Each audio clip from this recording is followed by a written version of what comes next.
Hey everybody, TenebrisTenshi here. How you guys doing this evening? Perfect. Everything's working out just as I did. It took me a little bit of time to reset up some of my tab stuff. But out. And then, anyway, we're gonna get ourselves right back into the action with some Mass A5th. Just making sure everything is setting up perfectly. Yeah. So we're gonna start off with just a bunch of chatting with our crewmates. Now that we have the full crew available to us, I want to now start to get into talking with them a bit.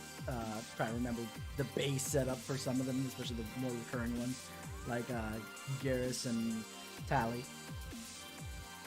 I was going to say and Liara, but I forgot Liara doesn't actually show up for the second game in technicality.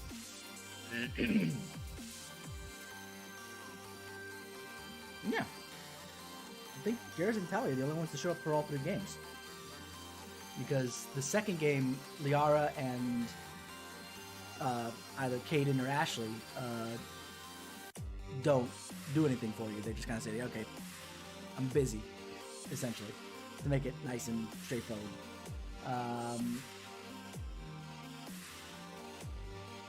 Why is it that my background ain't doing so hot? Let's refresh it real quick. There we go, now it looks a little better. Anyway. It's probably because of the fact that I started it when the light was so off. Anyway, but yeah, so we'll just go forward with that and see where that takes us. Let's get into it.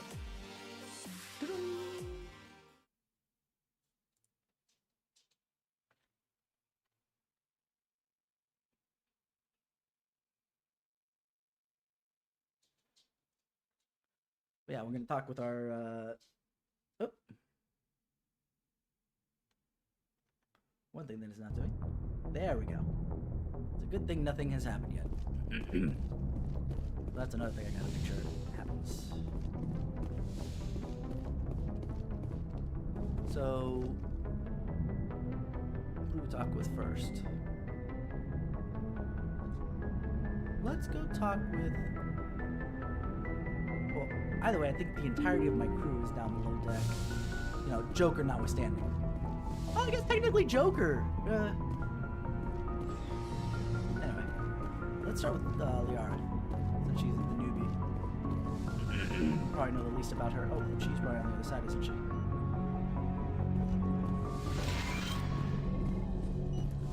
I should probably talk with Dr. Chakwas at some point too.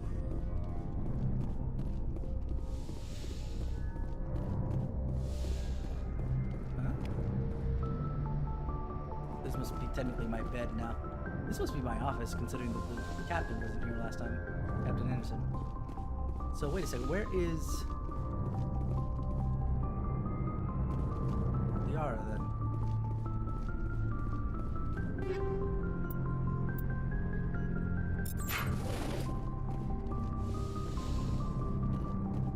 Ah, I forgot. Yes, she's further back. There she is. Liara, you need to stop separating yourself. It's gonna look really funky in 2 games. Never mind. This already looks funky with the way that you gotta turn and then Commander, are you coming to check up on me? You look much better. How are you feeling? Dr. Chakwas assures me I am going to be fine. I was impressed with her knowledge of Asari physiology. You're in good hands. Dr. Chakwas knows what she's doing. I never properly thanked you for saving me from the Geth, Commander. If you hadn't shown up... I'm just glad we got there in time. So am Just I. barely, we made it. I know you took a chance bringing me aboard this ship. I have seen the way your crew looks at me. They do not trust me. But I am not like Benezia.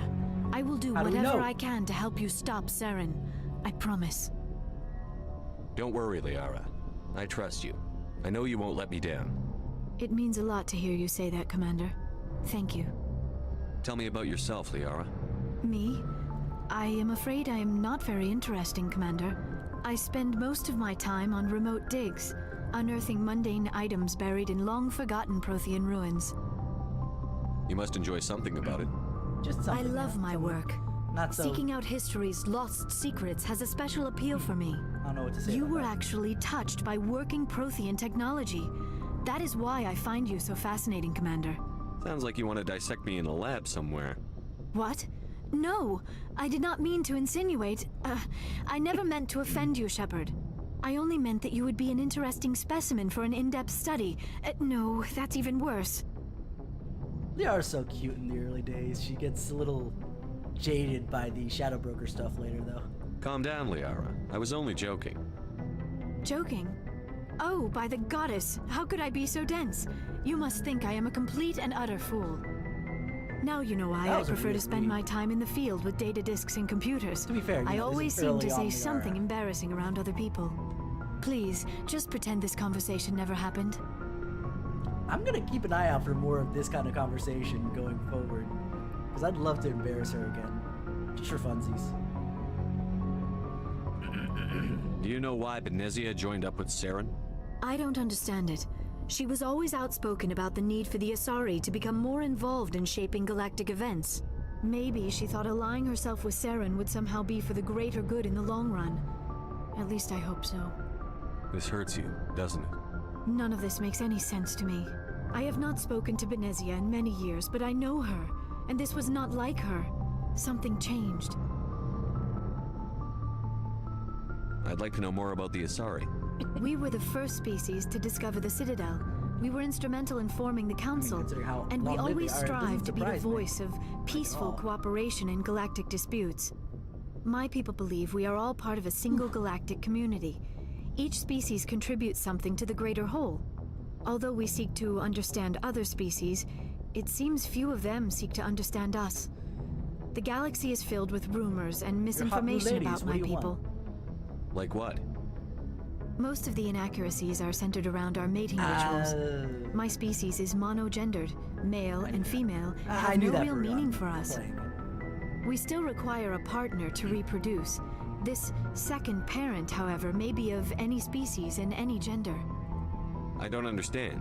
Your species can mate with anyone? Mating is not quite the proper term, not as you understand it. Physical contact may or may not be involved, but it is not an essential element of the union. The true connection is mental. Our physiology allows us to meld with other beings. We can touch the very depths of their minds. We explore the genetic memory of their species. We share the most bringing in some basic elements of freaking their Assassin's individual Creed and level racial DNA identities. mumbo jumbo to this? We then pass these traits on to our daughters. It is how we learn to grow as a species and how we develop a greater understanding of other races. By the way, I love it how they're monogendered, male, female mean nothing to them, yet they identify completely as female. I mean, to be fair, from the human perspective, they present themselves as female, but it's kind of weird. What happens to your partner after the union? Every But relationship weird is not different. in like a sense that Some unions are a It's just single like, encounter with both parents parting you ways breaking your own afterwards. rules? Others can be more long-term. Maybe they do it Sometimes to, an Asari and her partner will stay alleviate together for many the decades. dual gender species, because since they tend to, what's the word I'm looking for? They tend to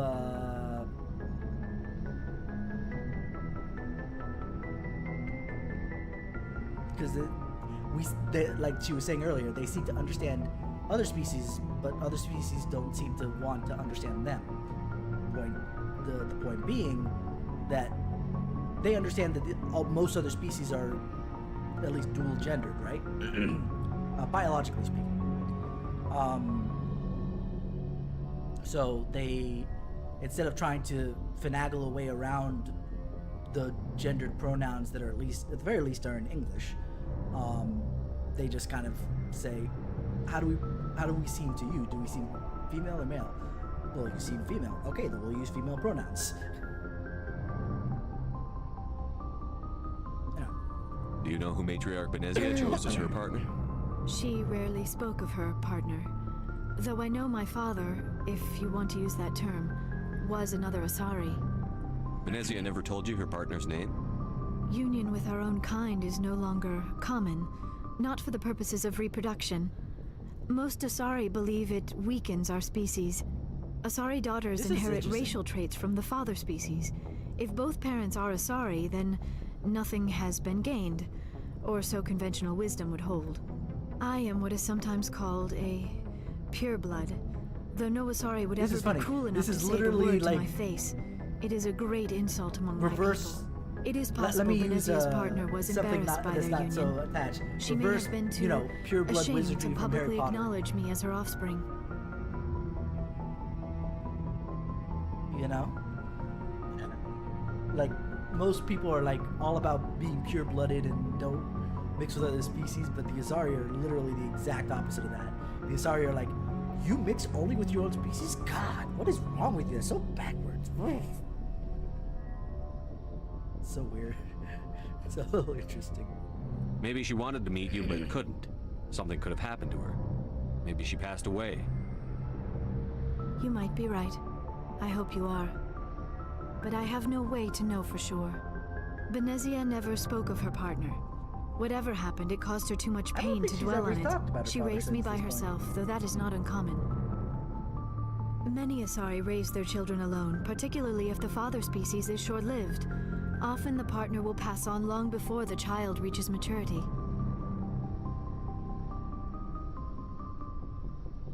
You Asari live for 1,000 years. What happens when your partner dies? Few sapient species live as long as my kind. We have learned to take a philosophical approach to our unions. We do not focus on the inevitable loss of our partners. Instead, we enjoy the time we spend with them. And even after they're gone, says the woman who turned to Cerberus to come try and revive me from the dead. Both time and space.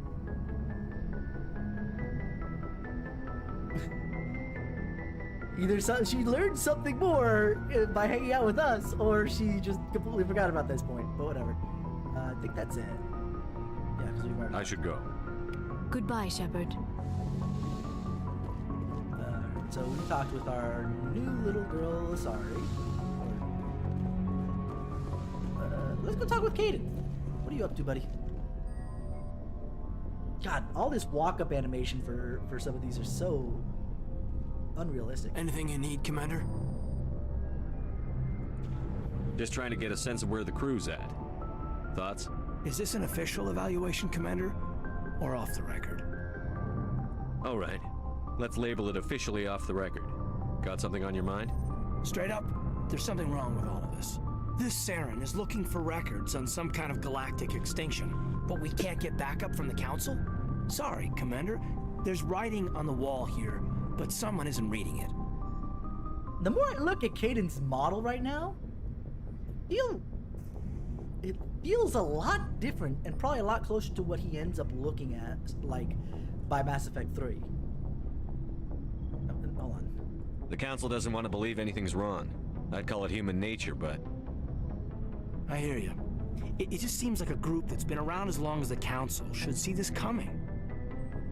Sorry if I got too informal. Protocol wasn't a big focus back in Bot. Tell me about it. Biotic acclimation and temperance didn't last past the airlock. To the kids they hauled in, it was brain camp. Sorry, hauled in is unkind. We were encouraged to commit to an evaluation of our abilities so an understanding of biotics could be compiled. There are worse results of accidental exposure to element 0 in the womb. Beats the brain tumors some kids grew up with. Is there some question about how you were exposed? My mother was downwind of a transport crash. It was before there were human biotics, a little after the discovery of the Martian ruins. It only gets iffy around 63 when kinetics was running out of first-gen subjects. Until then, they'd relied on accidentals. A bunch of guys in suits show up at your door after school, and next thing you know, you're out on Jump Zero.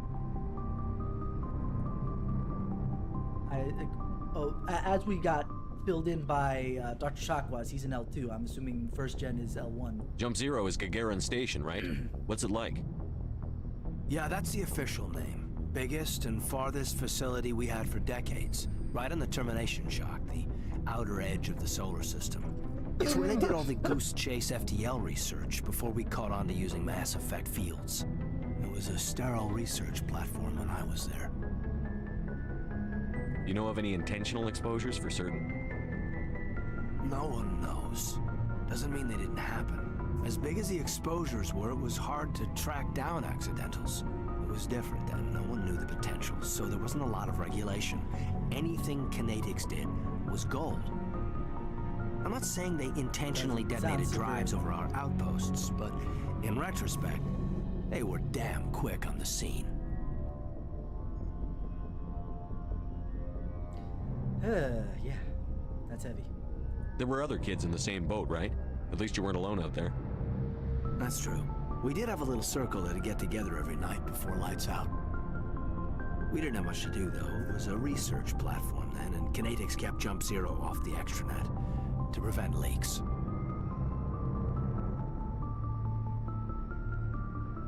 Then you must have had plenty of time to get to know each other. Yeah, we'd sit around and ball every night after dinner and play cards or I think you could network actually games. romance him by. There was this girl named MP3. Rana who had Even a as a little male. circle grow up around her. She was from Turkey. Her family was very rich.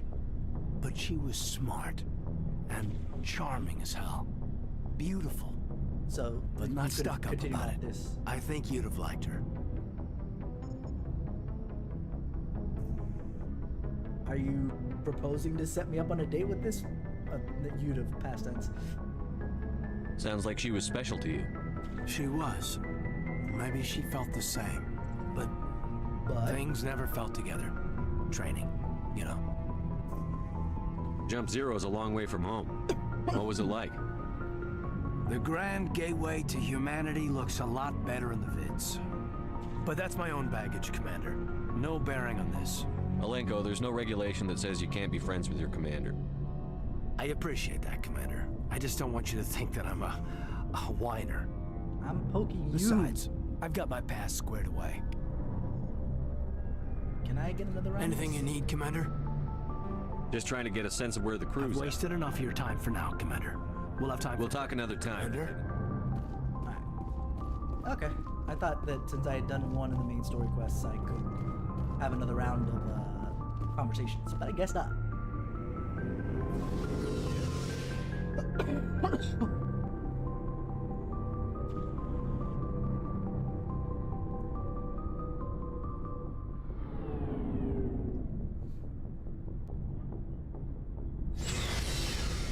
Alright, so who do I talk to next? Let's see if Rex has anything new to say. I doubt it, though. So, we've got Saren on the run. It won't be long now. Saren's good, but I'm better. Good. He's rotten. To the core. How do you know? Have you ever met him? I could tell as soon as I met him. Ask and you shall receive. It's very clear, priest. Let's go. Why didn't you tell me this sooner? I would have if I thought it was important. I think I'd like to hear about it just the same. This was a while ago. A bunch of mercs were bragging how about a long-lived you guys job are. out near How the much is a edges while of the ago? Terminus systems. They said it paid well and the boss was never around to ride them. They said he was looking for more men, too. So I checked it out. I didn't know Saren was openly recruiting mercs. It wasn't that open, and he only showed his face once. We'd been raiding ships in the area for months when we took out this massive cargo freighter. Our biggest haul yet. I was on board checking bodies for valuables, looking for some extra credits. That's when I saw him. What did Saren want with the ship? I don't know what he wanted. He was just moving through the ship, watching. Interesting. A couple of the mercs called him by name, but he never spoke to them. Never spoke to anyone. I had a really bad feeling about him, so I got the hell out. Didn't even wait to get paid. Wow. What kind of cargo was the freighter carrying? What was Saren after? I don't know. All I saw on that ship was food and medical supplies. There were some basic weapons, but nothing big. If there was anything of value on that ship, I didn't see it. That's why I didn't mention it sooner. Whose ship was it? There was a Volus trading vessel. Big one. Lots of guards. but they were no match for us. That's the only time you saw him? Yeah. Didn't even know who he was. Still wouldn't if I hadn't joined up with you. But my instincts were right. Every other merc on that mission turned up dead within a week. Every damn one. We've already talked about the extinction of Genevieve, okay? So long, Rex. Shepard. Let's, let's talk about that shit. Let's be fair. Let's go in order here. Commander, you have a minute to talk? I keep an open door policy. If you have any concerns, lay them on me. All right. I know things are different aboard the Normandy, but I'm concerned about the aliens, Vicarian and Rex. Right, I With forgot all due that she's respect, Commander, really racist. should they have full access to the ship? To start. I hope that she learns more. We'll find out if it doesn't lock me into a romance with her. But They may not serve the Alliance, Chief, but they're allies. At least as far as Saren goes. This is the most advanced ship in the Alliance Navy. I don't think we should give them free rein to poke around the vital systems. Engines, sensors, weapons. I'm sure that Rex isn't poking around any of those vital systems whatsoever. He doesn't give a shit. Though I will point out weapons for Garrus, since you brought him up. And, I think you haven't brought her up, but yeah, in technicality, I think the only one poking around sensitive systems would be Tally in the engine room, but...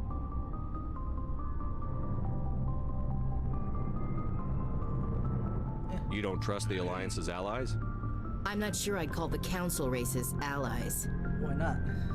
We, humanity, have to learn to rely on ourselves. You and Presley, man, Jesus Christ. I mean, like, yes, okay, we have to be strong by ourselves as well. That doesn't mean that we can't accept help when we need it. Standing up for ourselves doesn't mean standing alone. Exactly. I don't think we should turn down allies. I just think we shouldn't bet everything on them staying allies. As noble as the council members seem now, if their backs are against the wall, they'll abandon us. I don't see that as inevitable. Look, if you're fighting a bear and the only way for you to survive is to sick your dog on it and run, you'll do it. As much as you love your dog, it isn't human. It's not racism, not really.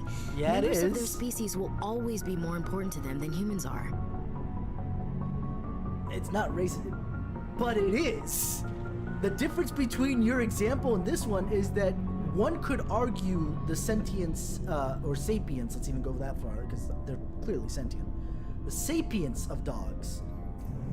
No one can argue the sapience of any of these species. They're all sapient. They know what they're doing, and they know that the people that they're sending them, in your example, to go die to let them live, know what they're doing.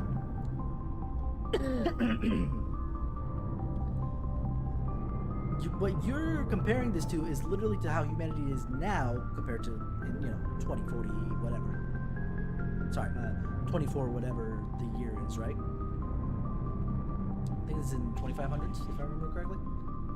Considering he was saying 61, and they said they discovered the Martian ruins in the 2450s, I think. So, anyway, if it's not late 2400s, then it's 2500s. But back in our day, countries were the thing, are the thing that's causing this thing. So this makes no difference. It's not a race thing. You're absolutely right. It's a political thing, but it still is a bad idea to do that. And your comparison was stupid. You sound like one of those Terra Firma party pamphlets, Chief. Terra Firma is a pack of jackals. The founders had ideals. These days they just play off xenophobia and bigotry. I hope my reasons are more rational. My father, grandfather, great-grandmother, they all picked up a rifle and swore the oath of service. I guess we just tend to think of Earth's interests as our own. It doesn't sound like you've worked with aliens before. No, sir. Mainly I've been groundside, part of the surface garrison forces. I did get a rotation at a space station for training. Every Marine a rifleman, every rifleman ZG certified. ZG, 0G, gotcha. Ha ha ha ha ha ha. That's odd. Your record is spotless and your technical scores are exemplary. You should be serving with the fleet. Anyway, that's why I haven't served with many aliens, There's Commander. something there. Because of the fact that, hey, how you doing, Zai? Because of the fact that,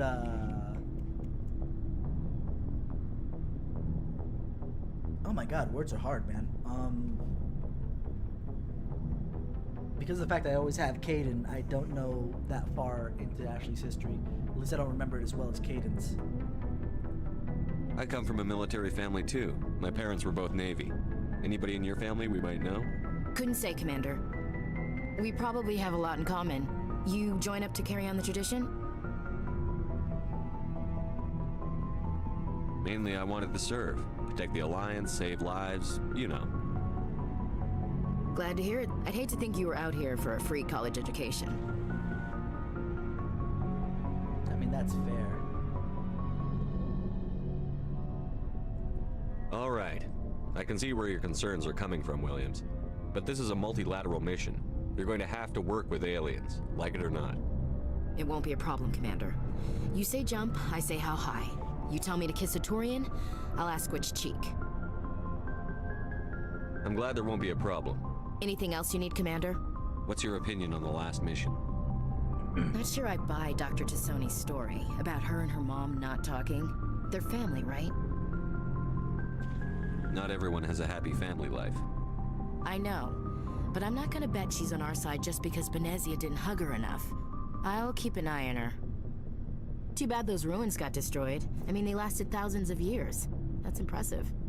What's your opinion on the last Not mission? sure I buy Dr. Tassoni's story about her and her I think mom. she's being straight with us. Or at least, I don't think Yeah, she lied. she's probably really bad at it. Hey, want me to ask her about her sex life? Might be illuminating.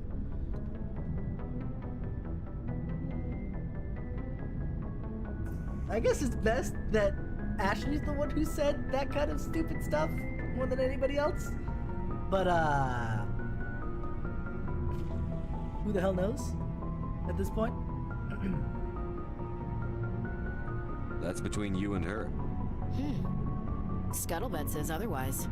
What? Too bad those ruins got destroyed. I mean, they lasted thousands of years. That's impressive.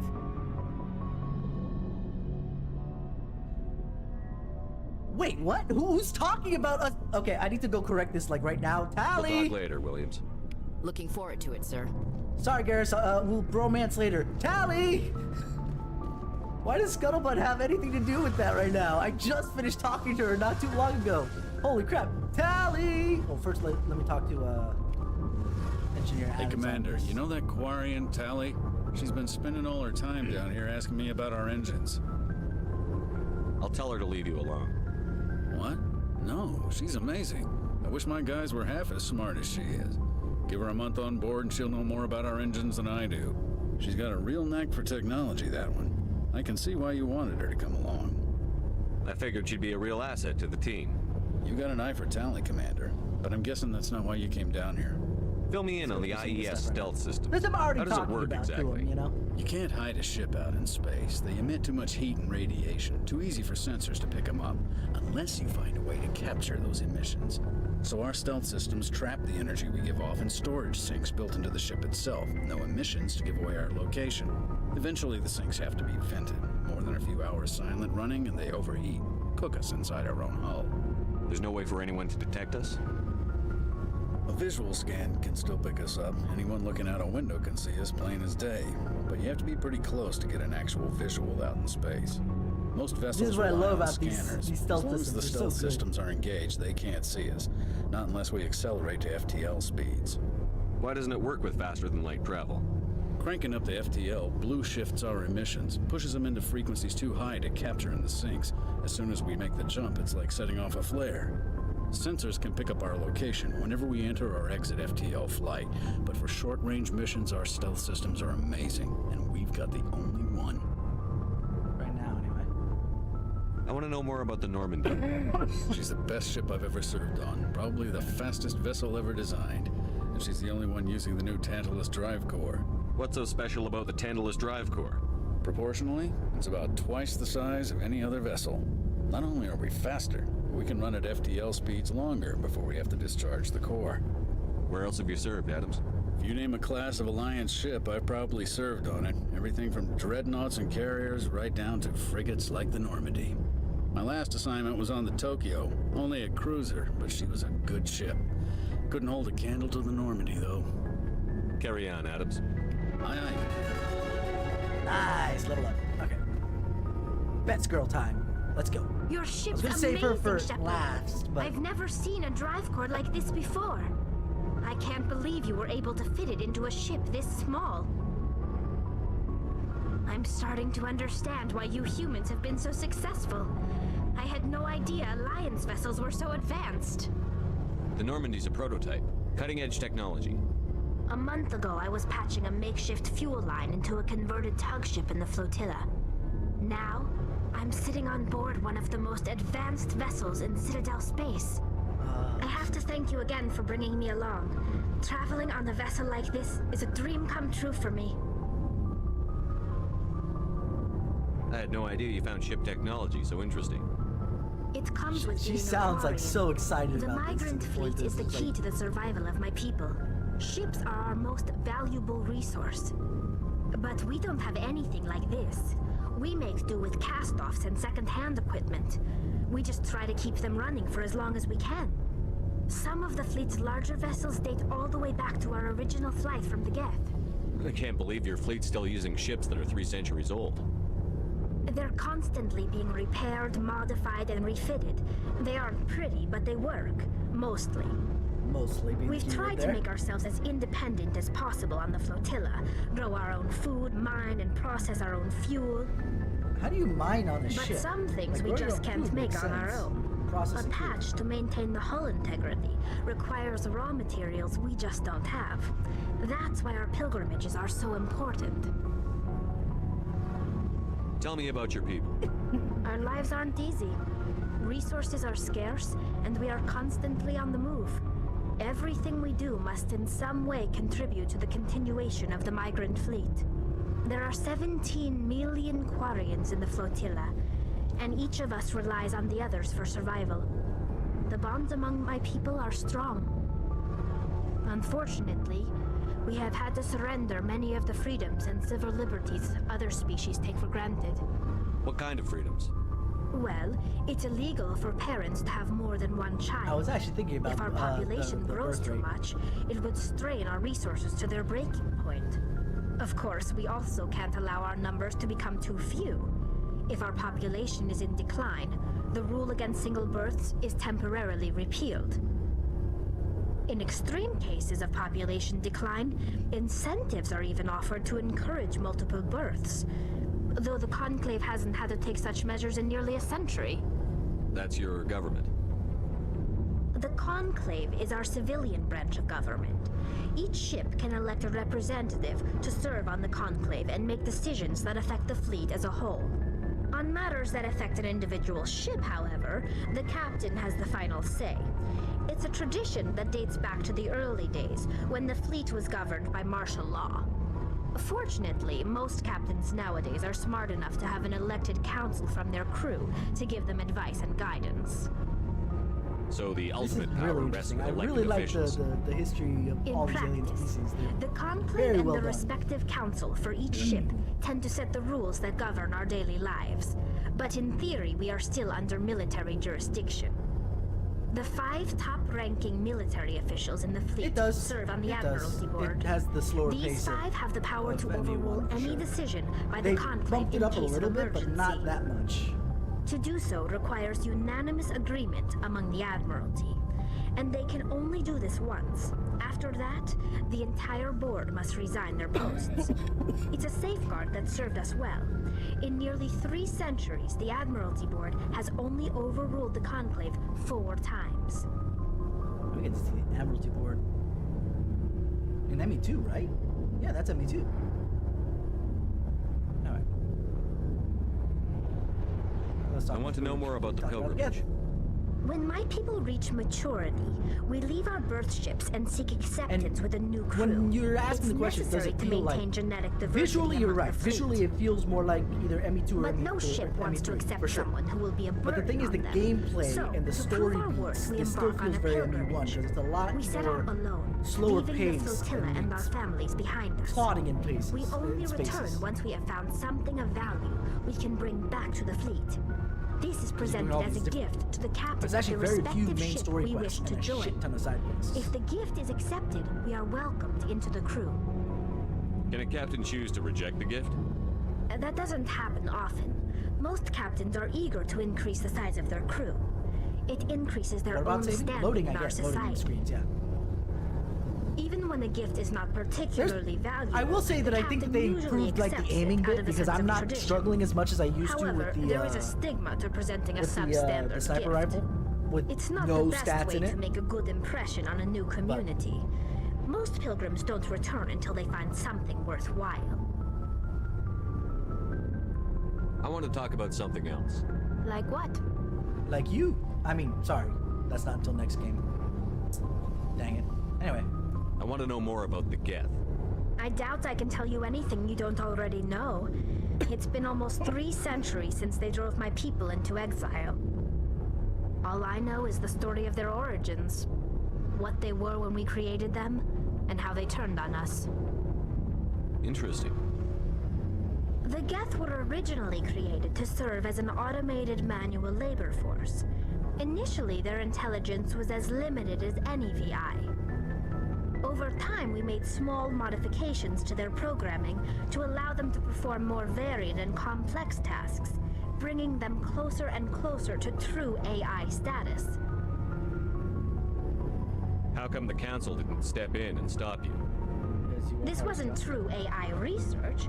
We may have been skirting the bounds of the law, but we never did anything that was actually illegal. The changes were so insignificant, so gradual, that we were able to control them. Or so we thought. But one thing we underestimated was the power of the neural network. 1 million Geth thinking simultaneously created an inherently unstable matrix. So, the Geth share brain power? Many of the Geth's logic systems were designed to work in concert with other nearby Geth. Basically, the more of them you have in a group, the smarter they are. So there's some sort of group consciousness? No, nothing like that. They cannot share sensory data or information. Their programming cannot handle that much simultaneous input. I'm listening to this trying to Each think Geth of Legion maintains right an now. individual awareness and identity. The neural network only operates on a process-based level. It's basically the synthetic equivalent of a subconscious. But when they're in close proximity, they can coordinate low-level functional processes, freeing up more capacity for original or independent thought. That doesn't make any sense. I'm probably oversimplifying. The Geth are I'm a little lost incredibly here. advanced and complex creations. All you need to know is that they get smarter when they gather in large numbers. As we built more and more Geth, their effective intelligence became more sophisticated, more abstract. One day, a Geth began to ask its Quarian overseer questions about the nature of its existence. Am I alive? Why am I here? What is my purpose? As you can imagine, this caused a near panic among my people. What did you do? It was inevitable the newly sentient Geth would rebel against their situation. We knew they would rise up against us, so we acted first. A general order went out across all Quarian-controlled systems to permanently deactivate all Geth. The Geth responded to this order violently. What's really funny is you don't really defend the Geth at all in this game. Like, at all. Like, you might give them lip service, but you don't really do anything basically until you meet Legion and ME2. You can't blame them for fighting for their survival. We had no other choice. The Geth were already on the verge of revolution. How do you By know? acting If the only quickly, thing we that had was a there chance was to end the asking- war before it began. The hope was that most of the Geth would still be little more than machines, incapable of organized resistance. See, this is why I still But think they she's had best girl, because I can progressed much disagree with further her than anyone harshly and still be like, you know what, The I see war was why you long thought and that bloody. way, but... Millions upon millions of Quarians died at their hands. In the end, we were forced to flee our own homeworld. We feared the Geth would pursue us, but they never came beyond the Veil. Now we drift through space, exiled, searching for a way to reclaim what was once ours. It's hard to feel sorry for you. Your ancestors tried to wipe out another species. We made a mistake when we created the Geth in the first place, but we did not make a mistake when we went to war against them. If we had not acted, they would have wiped us out. How do you know? They're Did they a shoot synthetic first? life form. They have no use for organics. None. Why do you think they cut themselves off from the rest of the galaxy? Why do you think they've killed every organic being who's ever tried to contact them? They didn't kill Saren. What does that tell you? The Geth are not innocent victims in all this. They're the enemy. They want to destroy us. Not just the Quarians. All organic life. What evidence do you have That's why of they've this? joined up with Saren. And I'm that's sure why that we have to stop if I him. remember correctly, back, and this was back in ME2, I think this was it Legions? Or was it ME3? It was still Legion's mission. But I can't remember if it was 2 or 3. But that question came up, of the sentience question, which freaked everybody out. And then, if I remember correctly, a Geth picked up either farming equipment that can be deadly, you know, if you're gonna stab somebody with it, right? Or a gun. And yeah, no, the Geth, I don't feel like they did anything wrong from what I remember. And I think part of it was just literal propaganda by the Quarians, because they felt like we kind of screwed up at the start, but then, you know, we had to fight back before they did anything to us. It's like, but you didn't let them do anything. What do you want? You know? They were just questioning their existence like any sentient, sapient species might. Granted, they're fully synthetic, but...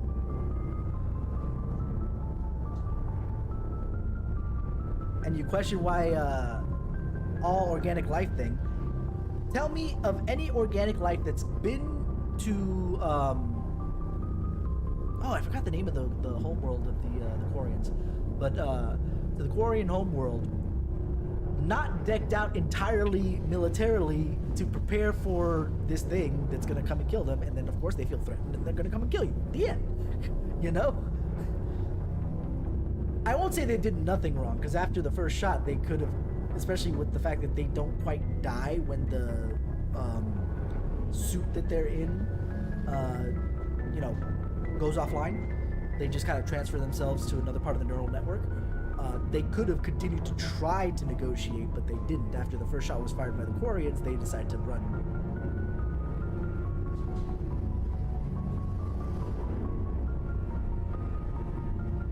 Good point, Zagas. Yeah, robot slaves, rarely ever a good idea. Slaves in general is rarely ever a good idea. I think the only species I've ever heard of that was okay with being a slave because of the fact that they usually... yeah, you're absolutely...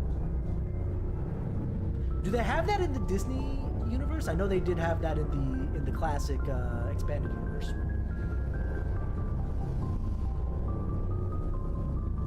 I'm thinking of also my brain space. What is it, C3PX or something like that? It was like a protocol droid turned bounty hunter from way back when. But yeah, the robots, yeah, slaves in general, the only species I could think of, and they're not even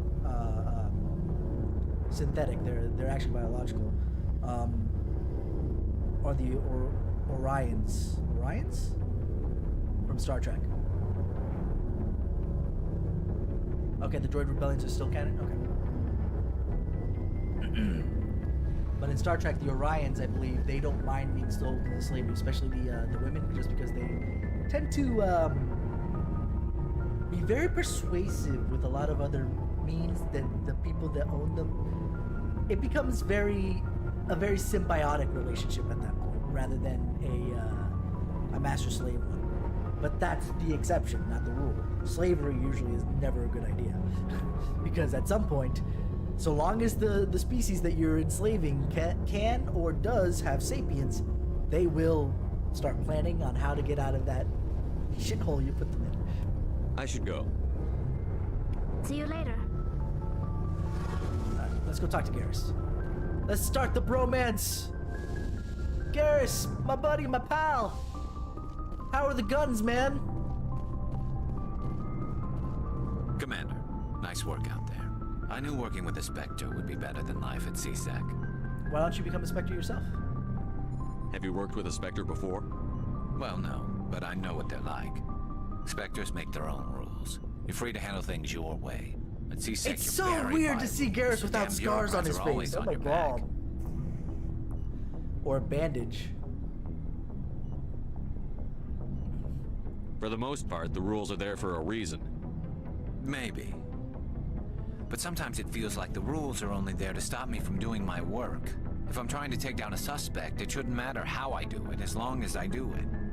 But CSEC wants it done their way. Protocol and procedure come first. That's why I left.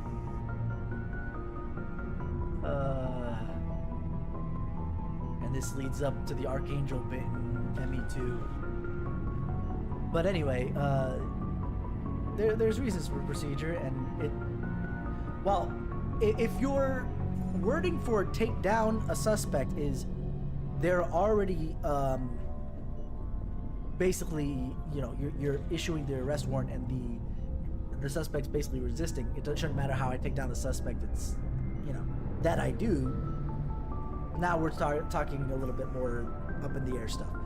But if you're suspecting somebody and then you just take them down without much evidence against them except for a hunch, that's not good, my buddy. You need to update your. So your you way just of doing quit because things. you didn't like the way they do things?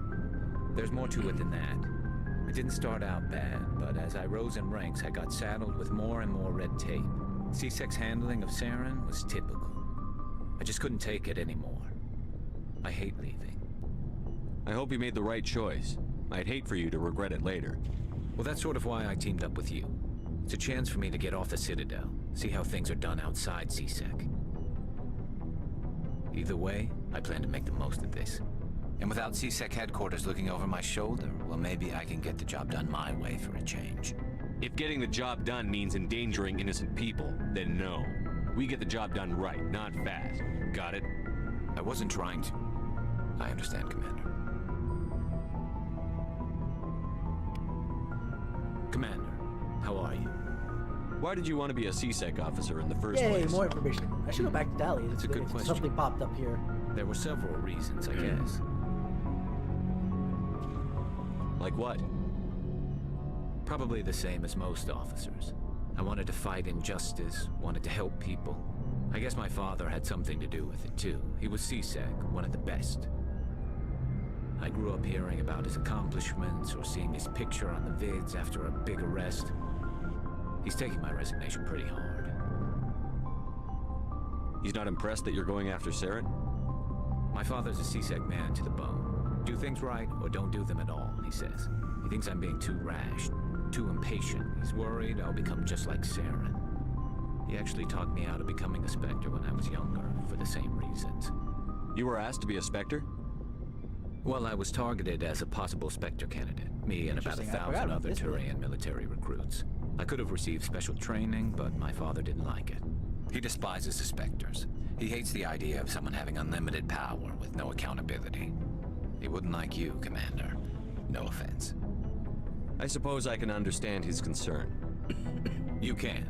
But Saren's not going to play by our rules, CSEC's rules. If you want to nail Saren, you need to send someone who isn't restricted by policies and Yeah, the procedures. Turians are actually pretty cool. They actually have what's the term for their the way they do things? It's a military, not an autocracy. Hold on, I'm trying to look it up real quick. Give me a sec. Only because I really want to give it the right name, because it's actually an interesting system. All the aliens in here are about as interesting as any alien species you see in Star Wars or Star Trek. They have this deep lore on how it goes, and it's not always necessary in some cases, but some of them are fairly interesting. Let's see, Turian.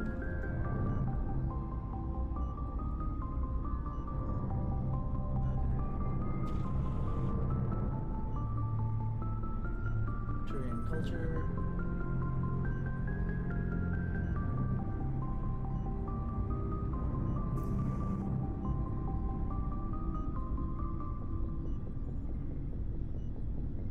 Government.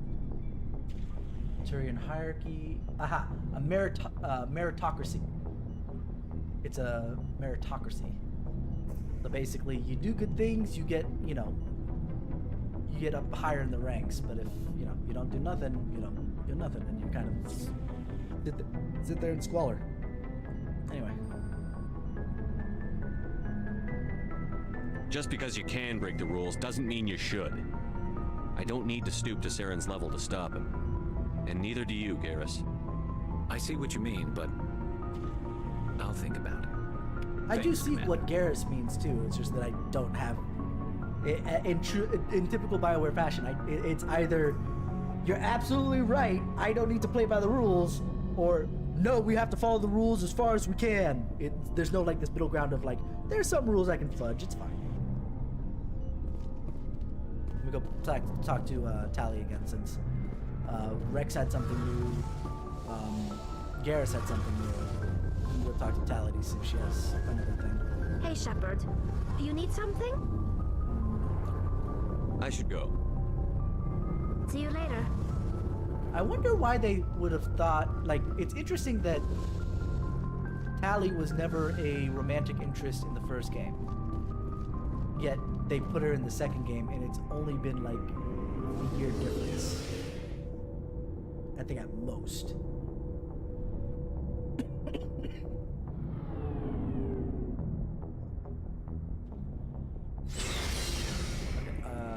I know that I got everybody, right? Yeah, I've talked to everybody, because I know I talked to Caden already. I guess Chakwas technically I haven't talked to yet, but let's go talk to Joker. Honestly, probably the best human character outside of Shepard.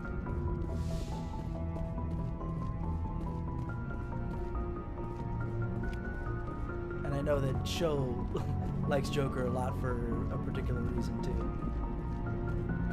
I prefer gold to silver, for my medal. I figured you'd recommend me for one since I pulled your boots out of the fire. If we present you with a medal, you'll end up sitting on stage listening to politicians make speeches for a couple of hours. Fun. That's a good point. They'd probably make me shave, too. I spent the last 7 weeks working on this baby. No medal's worth that. So, Commander, why don't you tell me why you're really here? I think they added that line, that little thing. Fun. Number one, it wasn't in the text of the subtitle. And I don't remember that, but I do remember that conversation.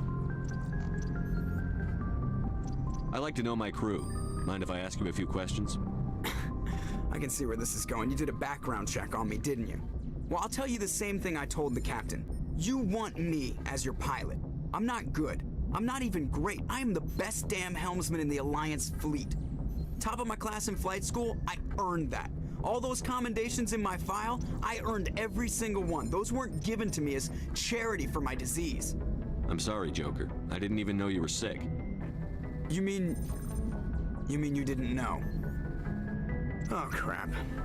Okay, I've got Vrolik syndrome, brittle bone disease. The bones in my legs never develop properly. They're basically hollow, too much force and they'll shatter. Even with crutches and my leg braces, it's hard to get around. One wrong step and crack! It's very dramatic, but I've learned to manage my condition, Commander. Put the Normandy in my hands and I'll make her dance for you.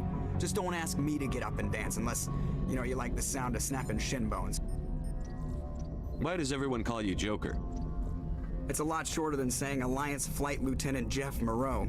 Plus, I love to make little children laugh.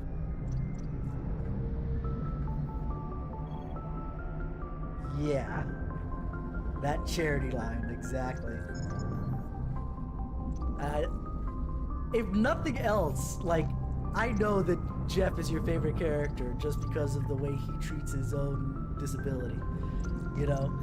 It's one of those things that if more people were like Jeff, I think probably not have a lot of these arguments we have in real life over, you know, whether or not people are lazy of this, that, and the other thing. Because it's just like, I'm just gonna earn what I earn. You know, I'm gonna do my best to get everything done, despite whatever I have. You know.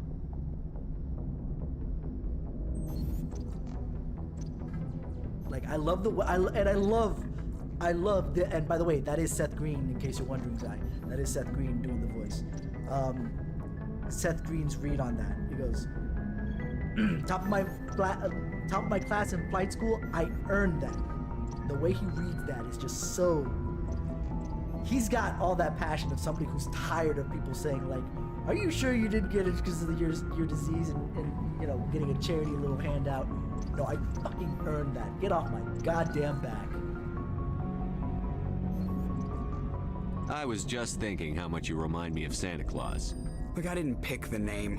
One of the instructors in flight school used to bug me about never smiling. She started calling me Joker, and it stuck. Why didn't you ever smile? Hey, I worked my ass off in flight school, Commander. The world's not gonna hand you anything if you go around grinning like an idiot. By the end of the year, I was the best pilot in the academy, even better than the instructors, and everybody knew it. They'd all got their asses kicked by the sickly kid with the creaky little legs. First thing I saw Seth Green Green in was actually Austin Powers, but you know, I saw Buffy later, and I saw what he did there, and then obviously I know him in Family Guy because everybody knows that one, and then here it's very clear. Okay, I need to know more about this Vrolik syndrome if I'm putting my ship in your hands. Yeah, of course you do. It's an extremely rare condition. Nobody knows exactly what causes it. Genetic, maybe. It's treatable, but there's no cure. They classify my case as moderate to severe. I was born with over a dozen fractures, hip, thighs, ankles. My bones were already breaking in the womb. 100 years ago, I wouldn't have survived past my first year. Lucky for me, modern medical science has turned me into a productive member of society. You're not gonna break a bone trying to fly the ship, are you? I don't fly with my feet, Commander, so I'm fine as long as I'm in this chair. I gotta be real careful when I get up to take a piss, though. I can do my job as well as anyone on the ship, better, actually, so don't worry about it. I'm not trying to make you uncomfortable. Let's talk about something else. Whatever you want, Commander. How's the Normandy performing? Is she everything they said she'd be? She's the best ship in the fleet, if you've got a pilot who knows how to handle her. Balance isn't what you'd expect. Takes a while to get used to that oversized drive core we got stuffed in the back, and her power can sneak up on you if you're not careful. The Normandy's probably too much ship for your average Alliance pilot, Commander. Lucky for you, I'm anything but average. The way that they animate him, though, it's really weird. He kind of does this like slide. But granted, this again, they didn't redo that between the original and Legendary Edition, so I can't blame them too much. It feels really weird. But then again, I know that they probably didn't want him to twist too much because then, well, what about the Vrolik disease? Wouldn't that like crack his back in half? So having them do this like slide is probably the best they could do. I have to go. All right, see ya.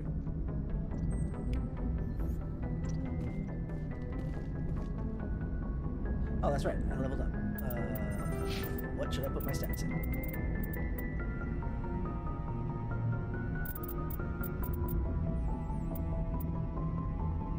Let me get some. That way I can equip the heavy armor.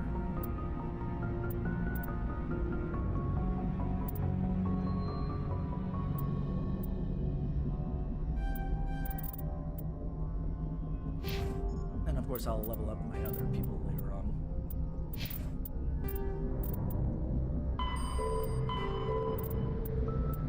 Okay. Let's go do some side quests now that I've talked to everybody that I think I can talk to. I'm trying to think. Is there anybody I missed? Talk to Liara, Ashley, Rex, Garrus, Tally, Caden. Yeah, that's the entire group. I feel like I'm missing because this is a small team by comparison to the rest of them, I think.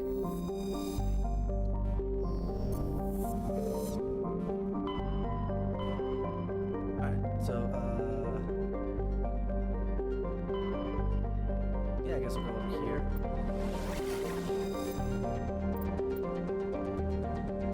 To Asgard!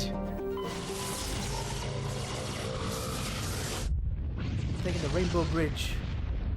Or, you know, just, you know. Message coming in. Patching it through. Commander Shepard, my name is Nasana Dantius. I have a job for you. I can't say any more in an unsecured communication. Oh, this is... If you're interested in hearing my offer, Bird in the meet me Sky? on Citadel so we can talk in person. I'll be waiting in the Diplomat's Lounge on the Presidium. Or not.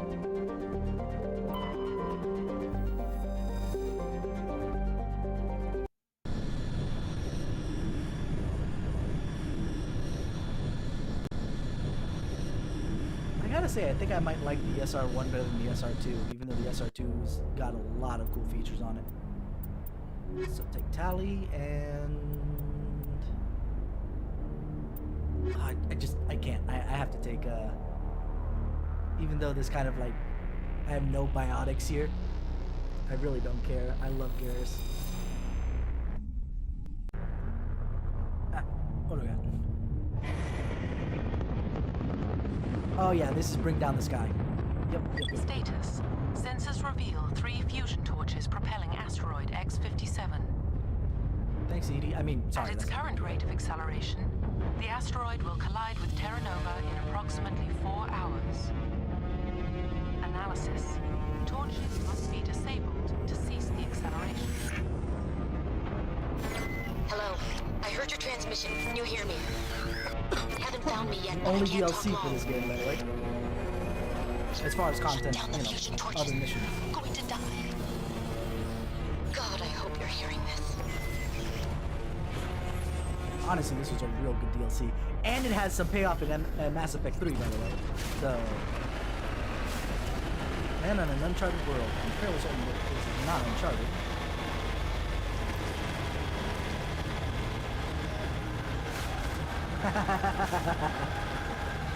Yeah. We're headed in the right direction. I don't know who you are, but I'm... Damn it. Go.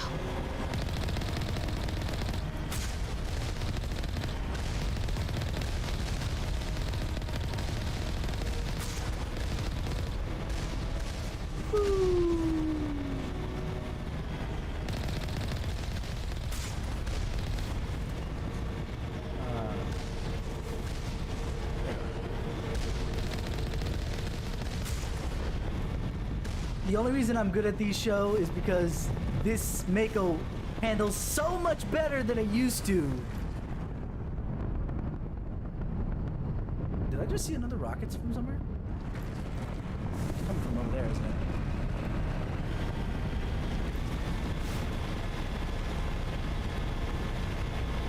Yeah, there it is. There we are. Done and done. One over here too. Aha.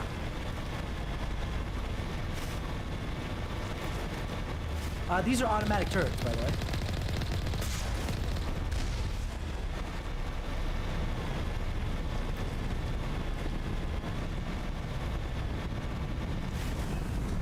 And probably they still have time to get off, just like we have time to come in. And they're probably waiting till the last whoa! I don't think I've ever seen Garrus on it with his helmet on. That looks so weird. Garrus, can you see? How many fingers am I holding up? No, it's not 3. I'm not a Turian.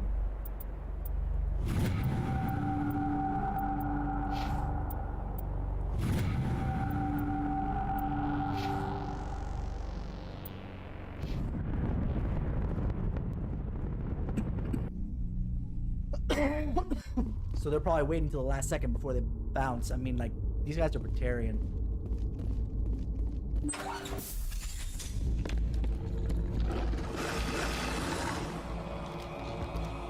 Hi, Batarians. They're very creepy. They're not very nice. Check! Check! Attack!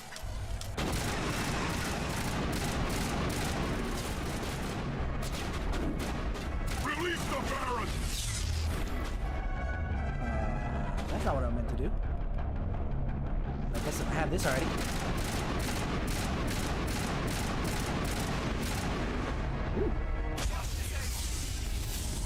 know, I didn't expect that to happen. Oh, hello.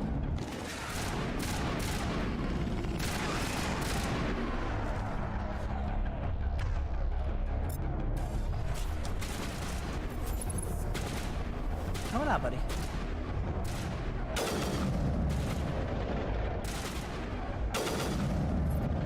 He's hunkered down.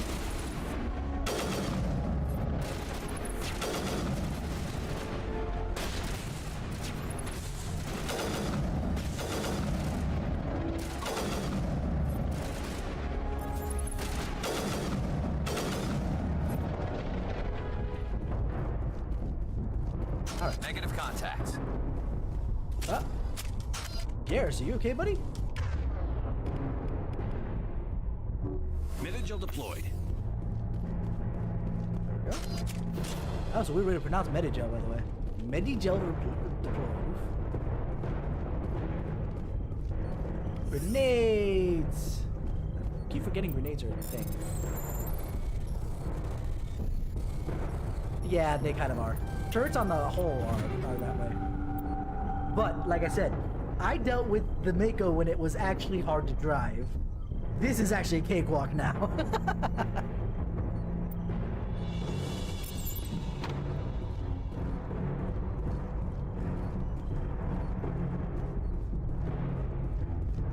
Bring down the sky. I love the fact that this actually has a little bit to do if you did the DLC in Mass Effect 3. I completely forgot about it until it came into play. I was just like, what the hell? Anything interesting down here?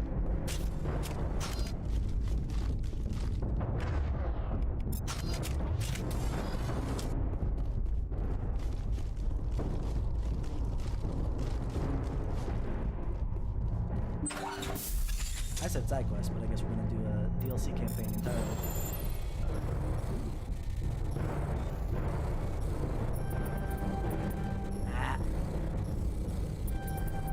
Window. Nice. Now I can actually wear heavy armor, so hold on a second.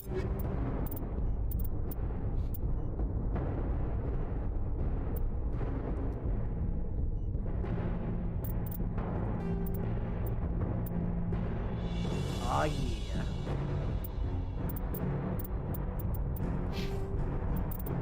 I should probably also take a look at my...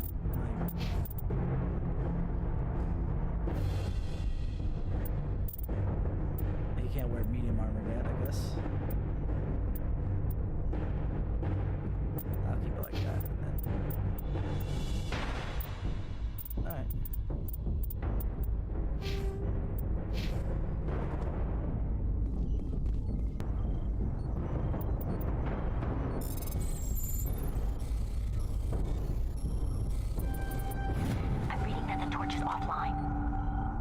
One of them. Was that you?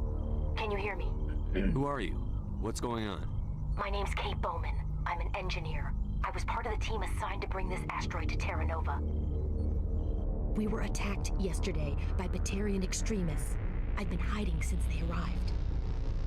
I think they know the torch went out. Why are they doing this? I don't know. But if this asteroid isn't slowed, millions of people on Terra Nova are going to die. If I find out anything, I've gotta go. Good luck.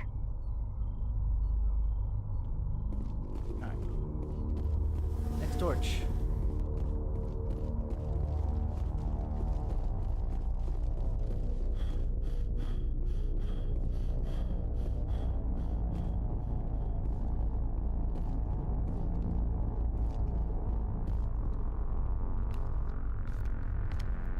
Hey.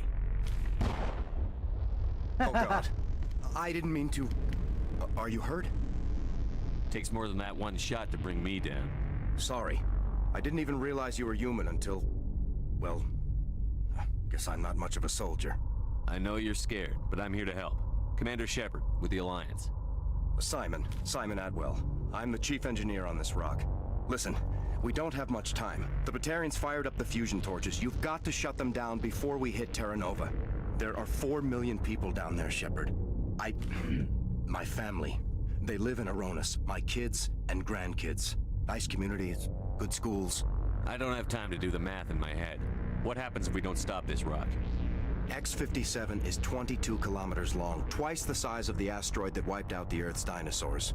It would be like millions of fusion bombs striking at once. Millions.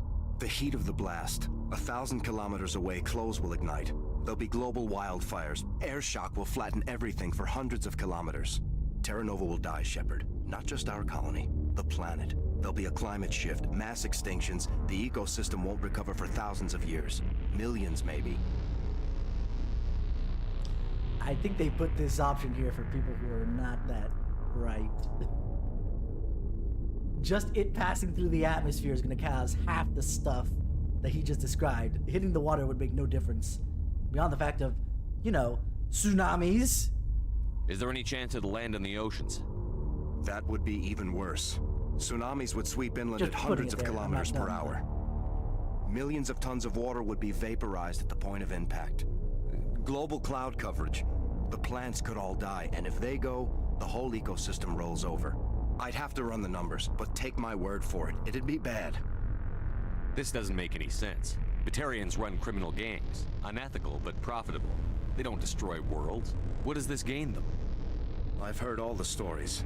Slave rings ranching people like animals. Pirate bands burning colonies to the ground. But this is... The Citadel conventions forbid asteroid drops. I never thought the Batarians would go this far. So, Citadel conventions makes me think of... what's the name of the war crime conventions that we brought up years ago after World War II? But that and, of course, the Sokovia Accords in Marvel, if we're gonna go. Most Batarians aren't genocidal madmen, but these ones are terrorists. Yeah, I know. It's just... This isn't how I expected the world to be when I rolled out of bed this morning. You were on the ground when this happened. How many Batarians have you seen? Where? They landed at the main facility. It's locked down now. They've changed the passcodes. No idea what's going on inside. I did see groups head out to each of the torch stations.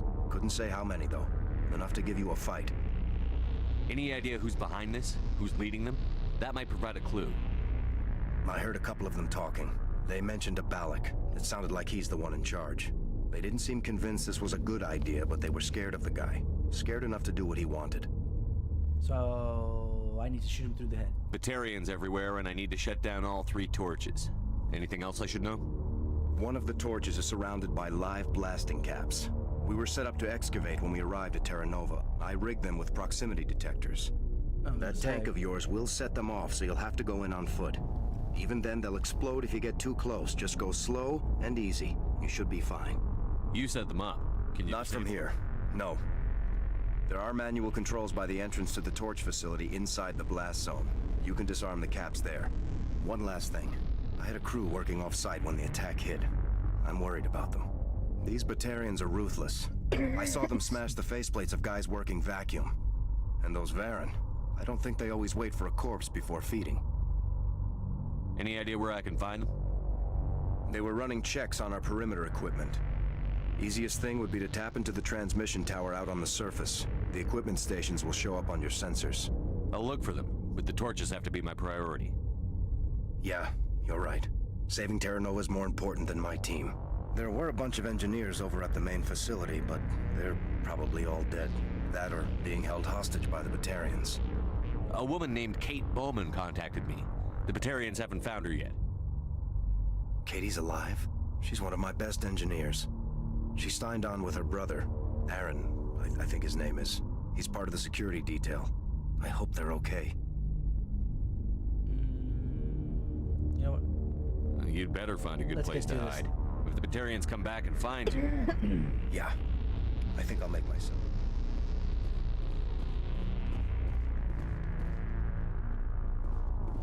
Alright. Out onto the surface, everybody.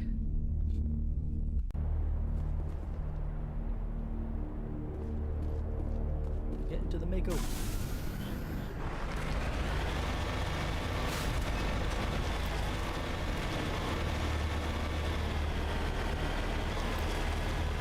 I saw a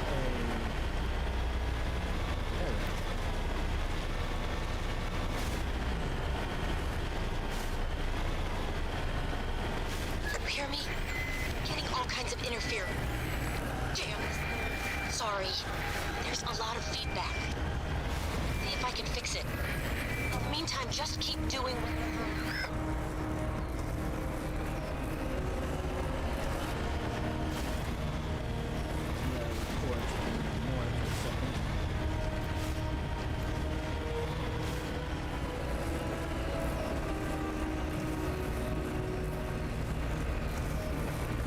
Show just as a tip with the Mako, always try to go parallel to where you need to go until you can get somewhere that has a little bit better traction than going straight up.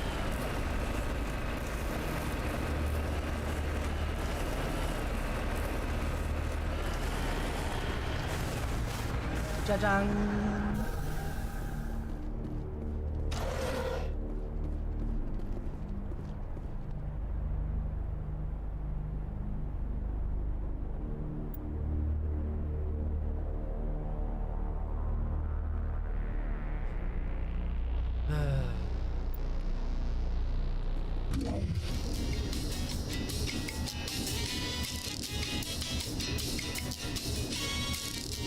I've been lied to. They said rock. This is not rock. I am so disappointed right now. Oh no, it's gonna be playing that the entire time? Mistakes were made. Mistakes were made.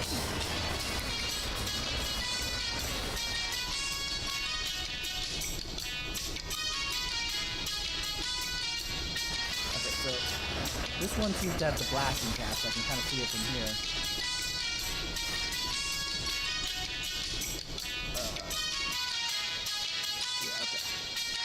There's that one, and then that's the main facility. So I guess I'll come down to this one first. I know! Oh, thank God. I thought that was going to be the music the whole time when I turned on the radio. But good. I could turn it off eventually. Warning. Ground penetrating radar detects anti-vehicle demolitions nearby. Proceed on.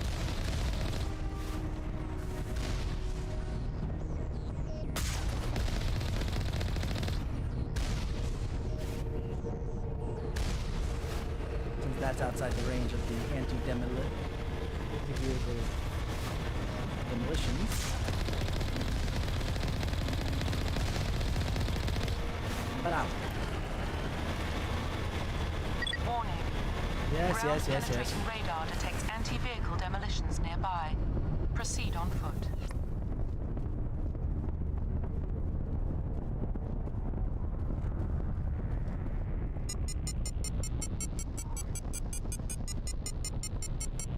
Enemy contact. Ah! I was not paying attention. I was... Garrus, you distracted me, damn it! Telling me there's an enemy there. I was bringing out my weapon and not looking to see where my feet were standing. I blame Garrus.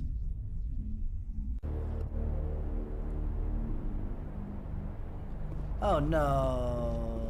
No.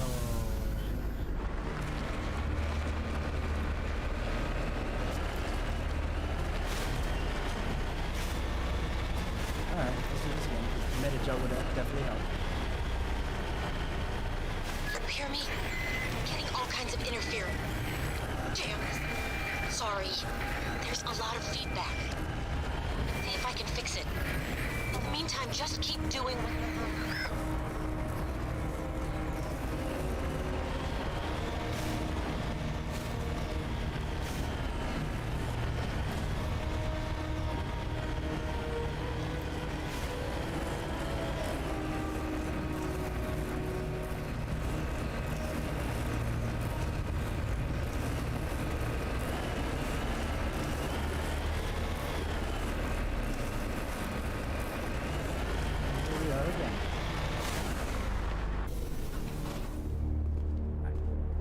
Not turning on the radio this time.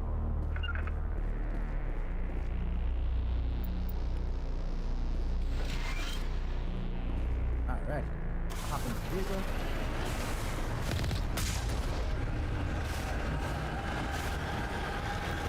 Go after that one first.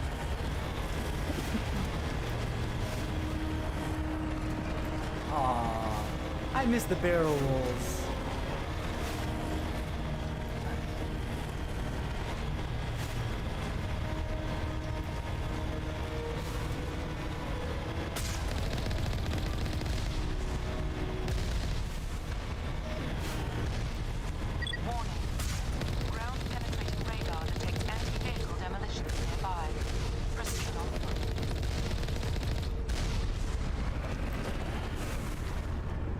Now we got that out of the way.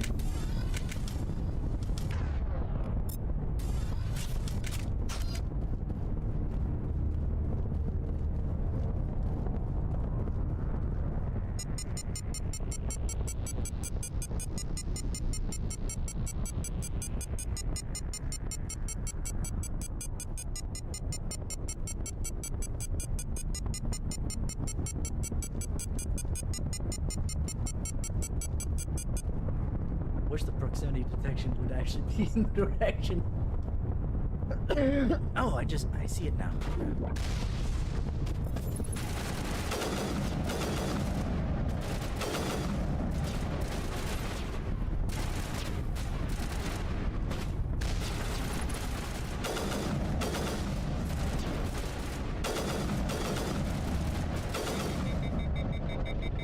He's a rocket trooper coming straight for us, like at the face. I don't understand it.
Alright, Garrus, get up.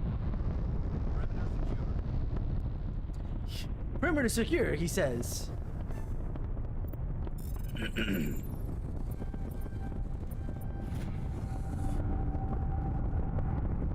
going back for my freaking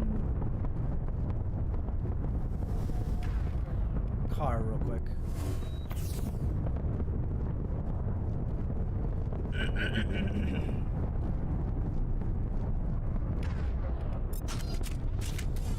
Ah, my eyes hurt. No, no melee weapon. I think you can melee the gun though. Yeah, see? That's it. You get a proper melee weapon starting, if not ME2, then in ME3, because the Omni tool can actually hold out a sword, which is really cool. But this was early when everything was more RPG based. Even your accuracy with the freaking gun is RPG based, so you miss more often than you should. You know, if you're thinking from like a shooter perspective.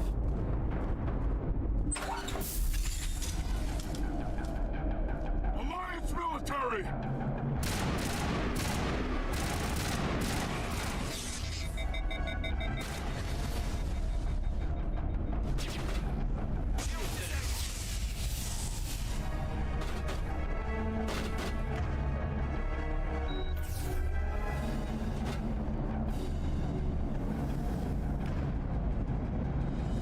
Thing there.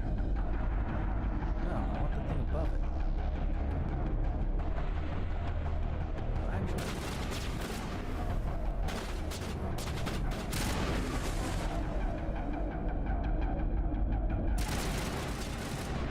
Where's the drone? Alright, tally. Sabotage.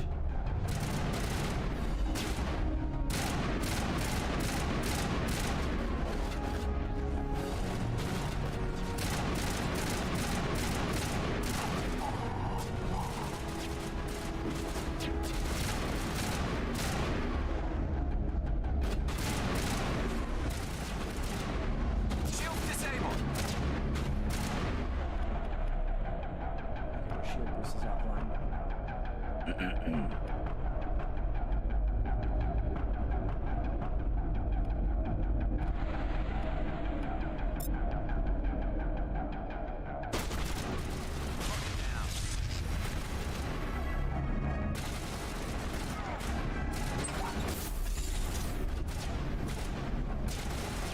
you guys keep fighting. I'm just gonna spend my time hacking over here.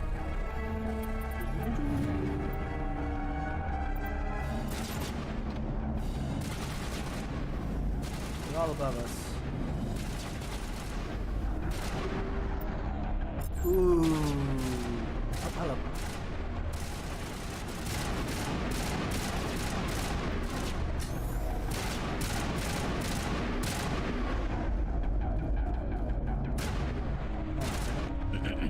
Equipment?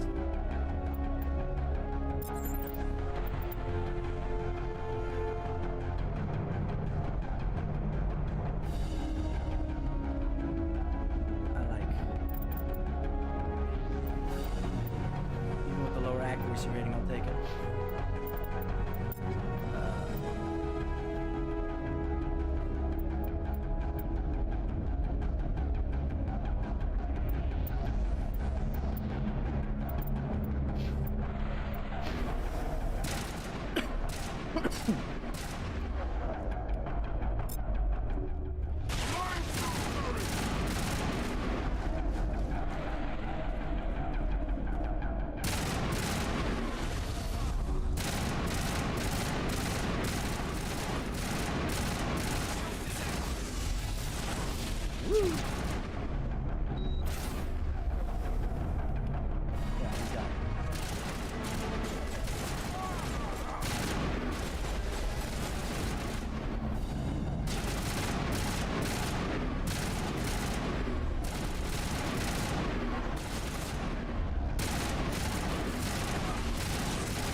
That was gonna be friendly, considering.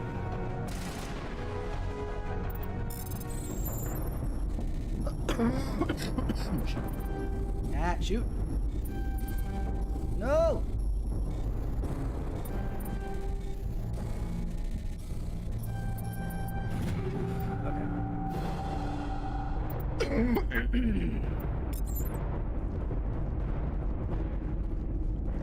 Think we got him, Commander. Did we? Looks like, I guess.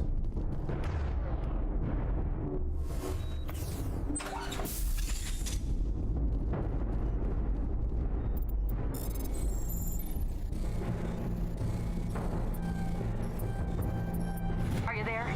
You've got to hurry. You really pissed them off. No shit. Their leaders setting charges everywhere. Yeah, you worry about the melee weapons though, Zygus, but really, Please, no. There's no ammo in this game. Specifically this one, anyway. It's basically heat dissipation. The explanation for bullets is actually specifically that it shaves off freaking metal. It's amazing. Who's shutting down the torches? Someone. I won't ask her again.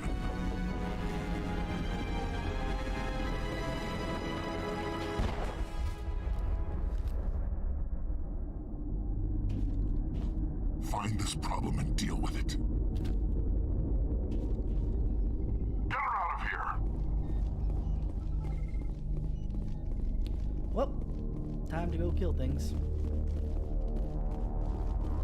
Actually, I want to look up the codex entry about the guns. Technology. No?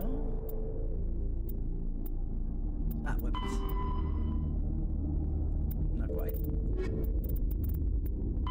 Combat hard suits use it. All modern infantry weapons, from pistols to assault rifles, use micro-scaled mass accelerator technology. Projectiles consist of tiny metal slugs suspended within a mass-reducing field, accelerated by magnetic force to speeds that inflict kinetic damage. The ammo magazine is a simple block of metal. The gun's internal computer calculates the mass needed to reach the target based on distance, gravity, and atmospheric pressure, then shears off an appropriate-sized slug from the block. A single block can supply thousands of rounds, making ammo a non-issue during any engagement. Top-line weapons also feature smart targeting that allows them to correct for weather and environment. Firing on a target in a howling gale feels the same as it does on a calm day at the practice range. Smart targeting does not mean a bullet will automatically find the mark every time the trigger is pulled. It only makes it easier for the marksman to aim.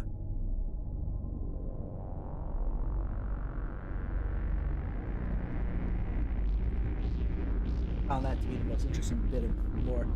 It's too bad they found a way to wrangle in freaking ammunition again.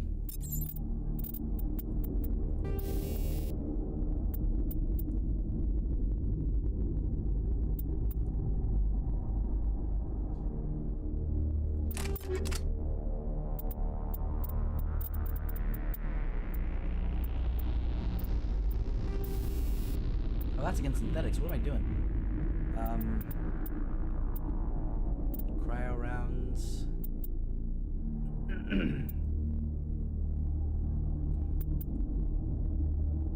Ah. Anti-personnel rounds.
Let's go.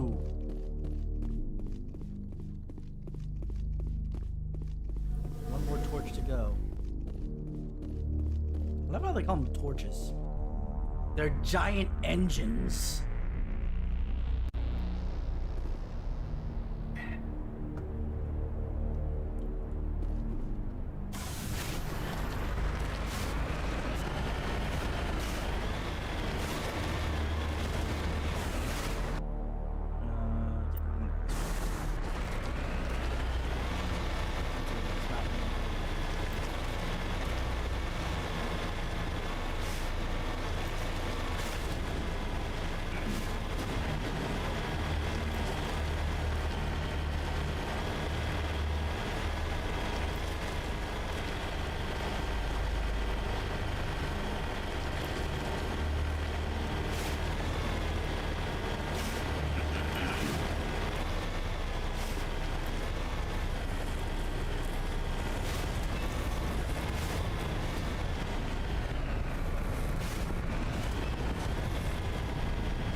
peasy lemon squeezy. Wait, is there another one? The only reason I worry is because if there's another one, probably that one over there.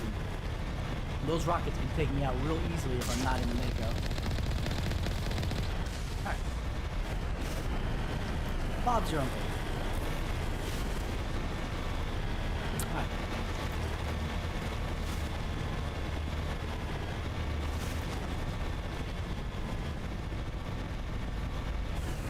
Heading out.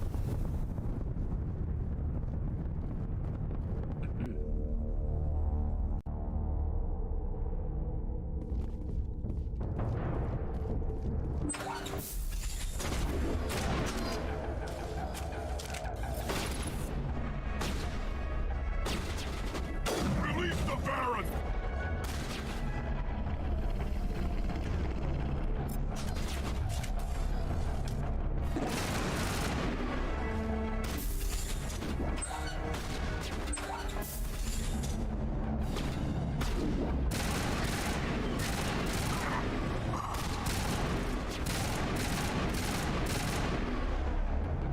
Oh man, having these anti-personnel rounds just made this so much easier. I'm trying to hit them with something that only works well against the aesthetics. Ah!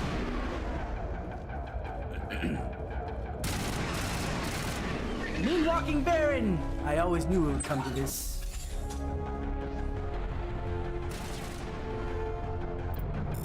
Don't ask me how I knew.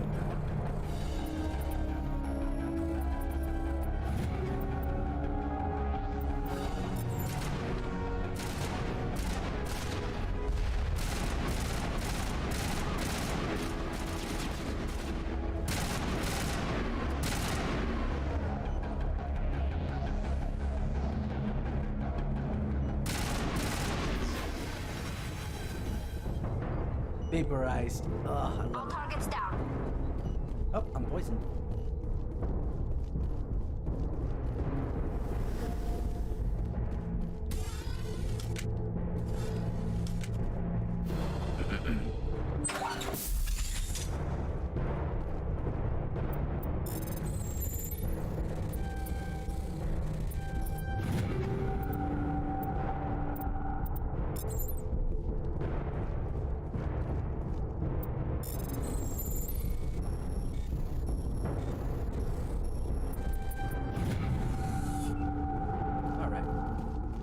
The problem is, this thing, if you know anything about how physics works, turning off the thing pushing the asteroid does not make this thing stop. It's still on the Hold it right there. This doesn't have to end in bloodshed.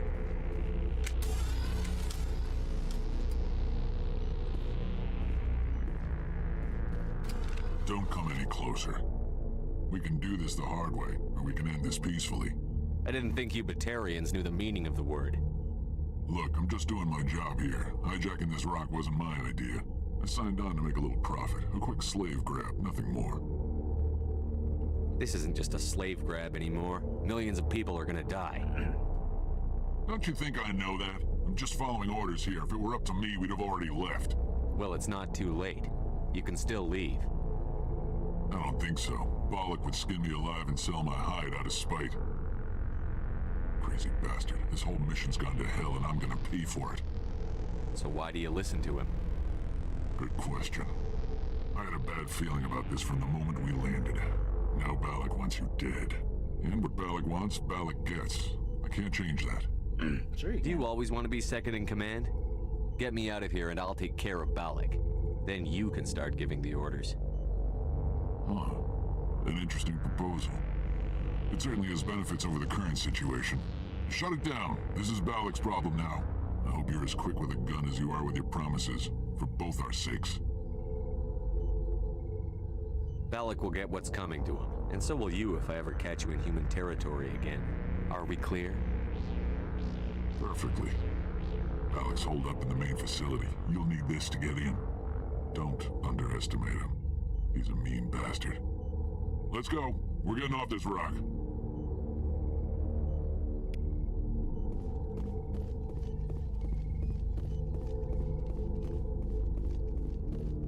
no XP, but I'm actually fine with that, considering that they lowered the level cap.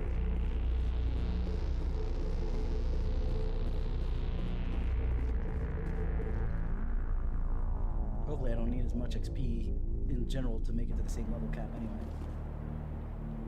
So far it doesn't seem like it.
This one might cause me some issues.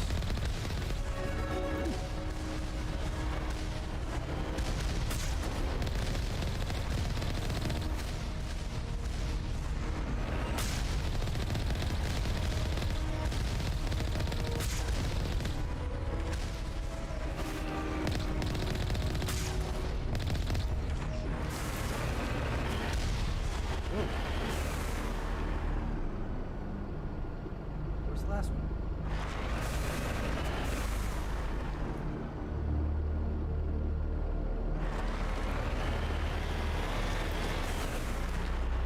That one's still flying.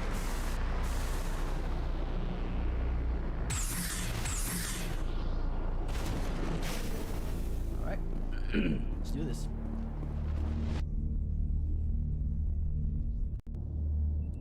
Let's crush him.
across the way.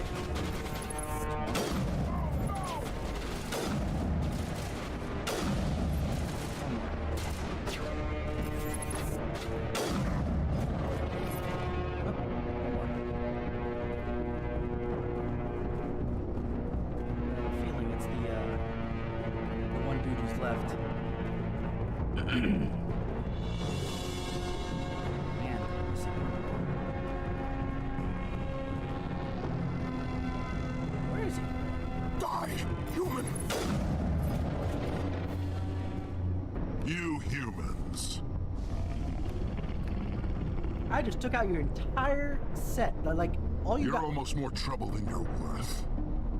Let the hostages go, and maybe you'll live long enough to explain yourself to the council. I don't answer to the council. Or to you. I'm leaving this asteroid. If you try to stop me, I'll detonate these charges, and your helper and her friends are all going to die. I can't just let you go, Balak. Not after what happened here. This is nothing. You humans have done far worse to the Batarians. We've been forced into exile, forced to survive on what we can scrounge up. It's been like that for decades. Why take it out on these people? They didn't do anything to you or the Batarians. Didn't do anything. Aside from colonizing a world that could have been ours, aside from using resources that should have been ours, we were left to defend ourselves. But the humans were stronger than us. We knew that. The council knew that. But it didn't matter. It was you. You and your kind are the only reason we're in this position. How does killing innocent people make up for that? We had no other options.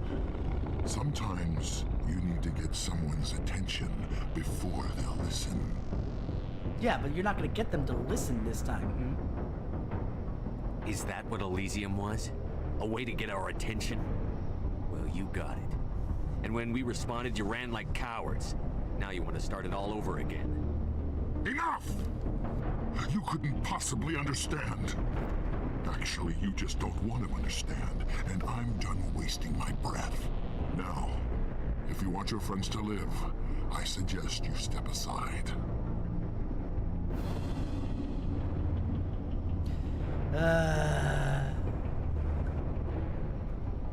This is the most difficult choice to make in the game. This is when BioWare does writing correctly. Yes, you can attack him and he doesn't attack any other colonies, but then you lose all the, you know, and that would be for the greater good, because obviously a lot more people would be safe rather than letting this guy get out and, you know, do a bunch of shit. Or you can let him go and save the hostages, which will save the hostages, and you know, maybe you could stop him in the future, but there's no guarantee of that by comparison to the attacking him now. When you have to stop and think about what is the right answer to something for more than a couple seconds, like morally and even utilitarian, like in a utilitarian sense, that's when you're like, huh.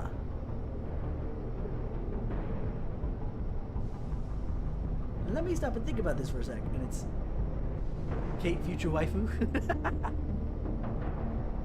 Yeah, I think I'll save the hostages regardless, because knowing what one of the DLC that happens in Nemi 2, what I do here really won't make a difference anyway, as far as, you know, him going out.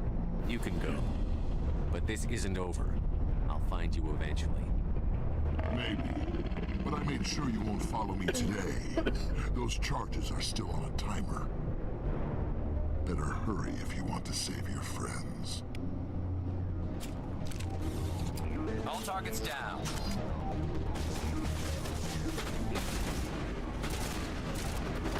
You said all targets down! You lied to me!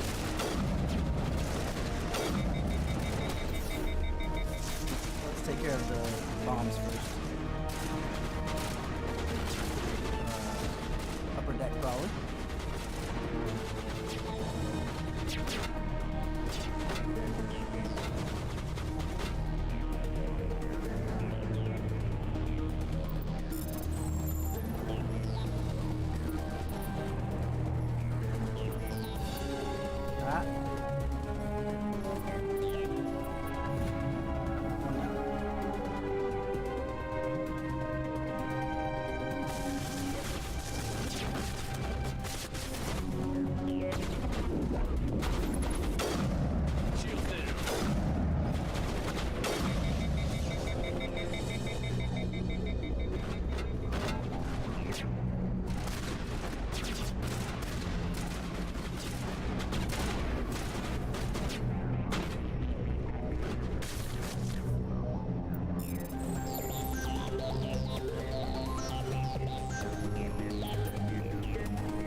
Received.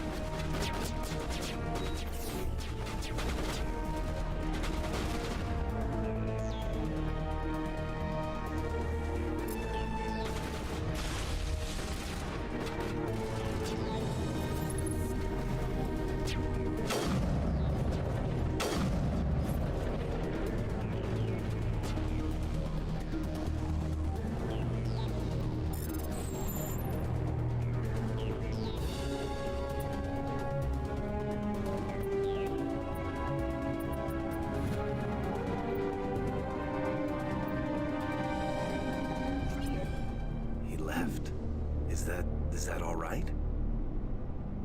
Letting him go was better than the alternative. I thought you were going to stay someplace safe. There might have been something I could have done to help. I thought I should be here. I know this asteroid better than anyone. You did it. Another hour and our course would have been irreversible. I ran the numbers, Shepard. X-57 would have struck near the capital city, the most densely populated region. But that's not going to happen, thanks to you. Is Katie in here? Is she all right? Is her team? I think so. There were hostages in one of the offices nearby. Balak said he'd blow them up if I didn't let him leave. You let him go to save them? Is that... Will you get in trouble for that? I mean, he could do the same thing somewhere else, couldn't he? Yeah, he could. Balak seemed like a practical man. Practical but callous. I'm sure if he'd been in my place, Ms. Bowman would be dead now, along with all the terrorists. But I'm not going to sacrifice people who happen to be between me and my target. So what happens now? The bad guys get away? Balak gets away today, but we'll still be after him tomorrow. And the day after that. Me, my crew, and every other crew in the Alliance. He'll run and he'll hide, but eventually he'll slip up and we'll get him. Bad guys never get away, Simon. Not unless the good guys give up. Well, I wouldn't want you after me. Shepard, thank you for my grandchildren's lives. I don't think I'll stick around, though. Not with the team gone. Too many ghosts. It's time for me to get back and spend some time with my family. Before I go, I'd like to offer you something. Maybe you'll have more use for it than I will. As lead engineer, I get some quality items. Take your pick. You've earned it. I know it's a lot to ask, but that Omni tool of yours? I could really use something like that. Shepard, I think I mentioned that you saved my kids and grandkids. What's an Omni tool compared to that? Take it, with my blessing. I hope you get good use out of it. One more thing. You asked me to look into your missing engineers? Have you found them? Not yet. Can you think of anything that would help me find them? See if you can tap into our transmission tower out on the surface. Their equipment sheds will show up on your sensors. Take care of yourself. Be well, Shepard. We owe you. I thought, okay. Savant. Okay.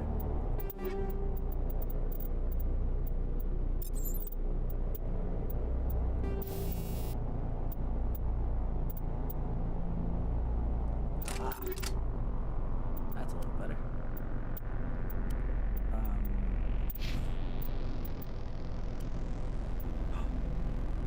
Holy shit, no. Tally. Yo! Tally, take that. Oof. That Omni tool is sexy as fuck. For stats, anyway.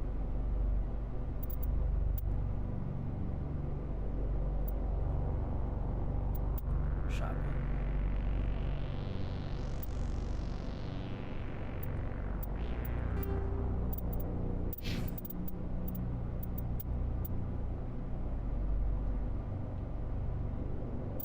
Actually, is that better than mine? Not in damage per second, but in the heat sink capacity and accuracy rating.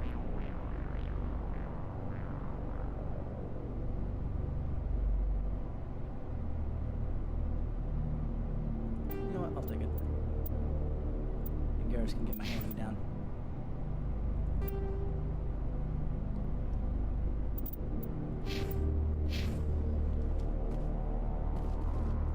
Alright, let's go hunting for these people that are missing, apparently.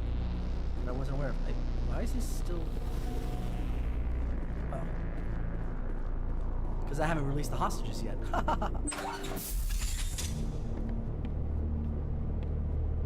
I can't believe you let Balak go to save us.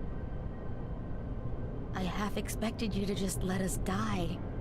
Sacrifice the few for the many. Utilitarian. Then I'd be no better than the Batarians.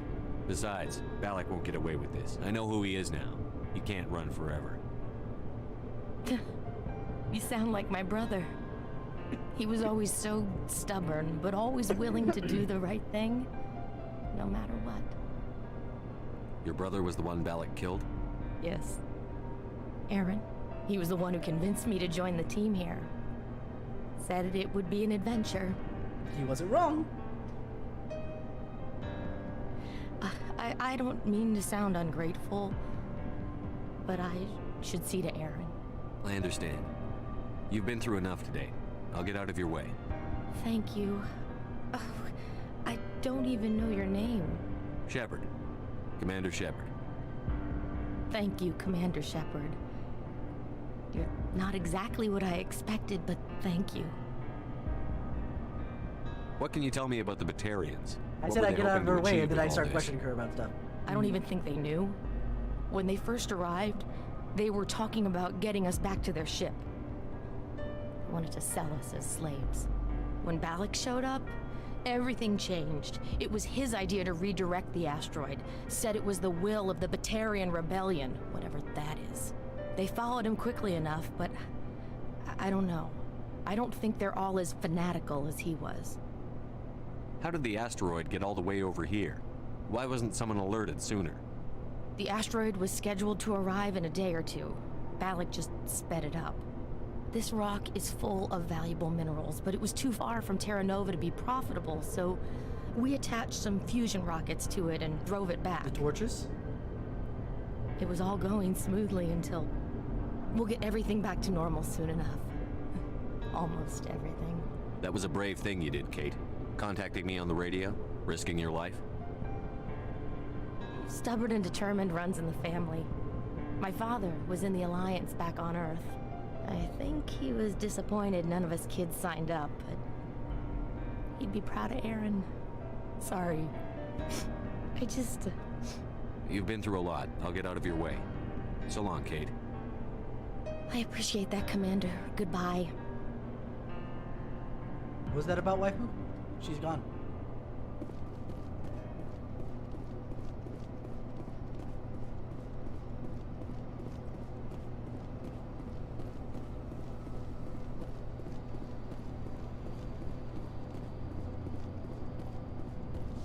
Now she's gone, like the wind. Okay, so he's still here. So if I need to talk to him after finding his crew or finding what remains of his crew, either or.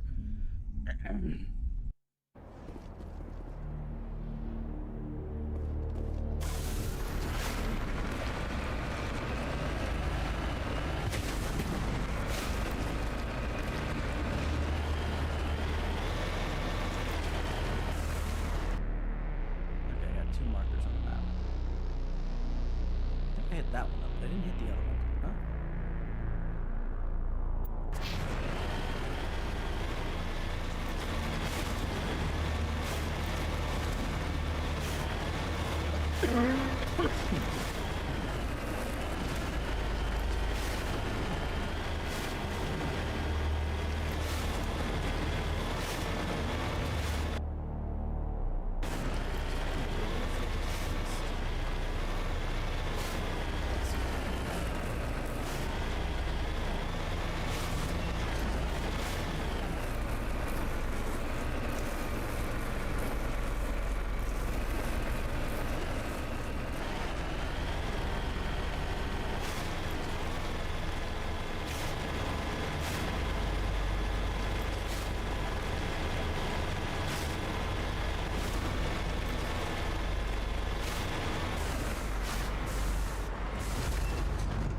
So let's head to the second, or the third survey station, I guess.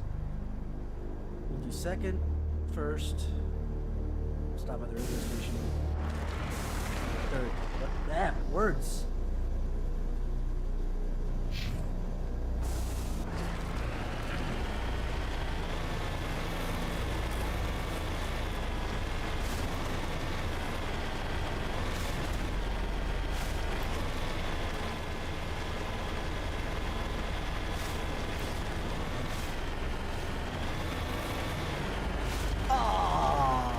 I was hoping for one of the old school tumbles. I was like, I got it. It's gonna flip over. It's gonna be so fun. Aww.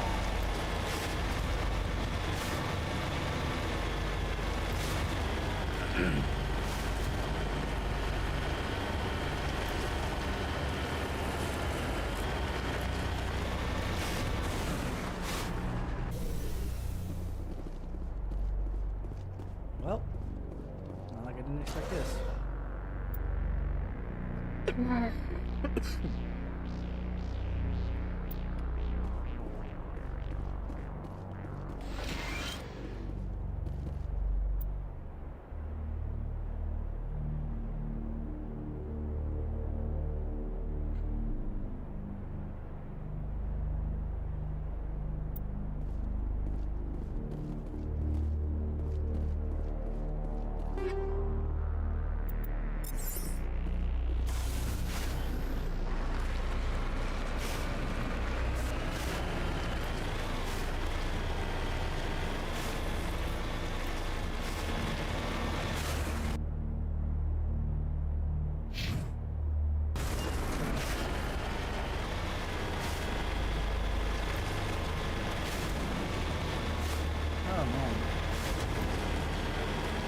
I forgot how heavy Bring Down the Sky is.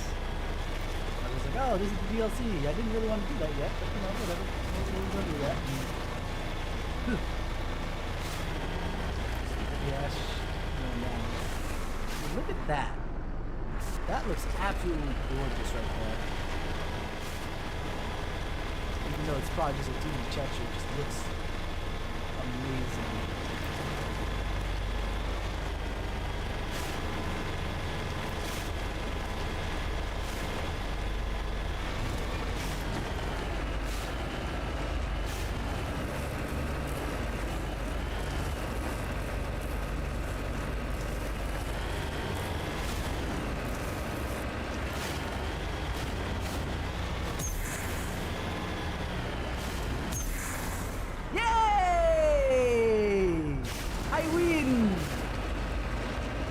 Tumble!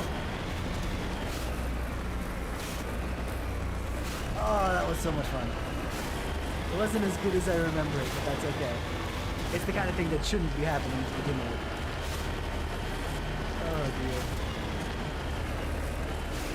I just realized that the Mako's stuff is right behind me. I was just like, why is there another red bar? Oh.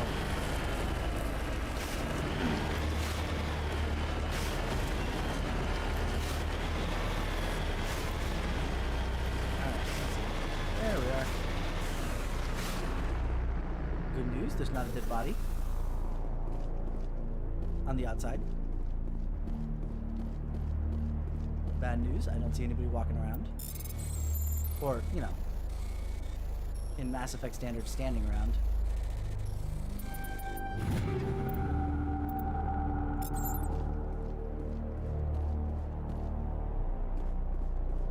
Yep, there he is.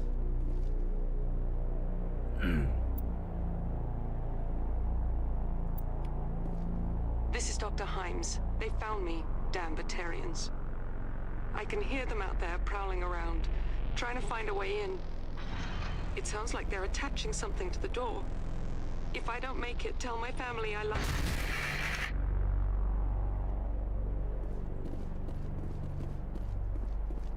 You know those times when you kind of were like, I made the right choice doing what I did because, you know, I really want to save people, and then all of a sudden you see some extra information you didn't have before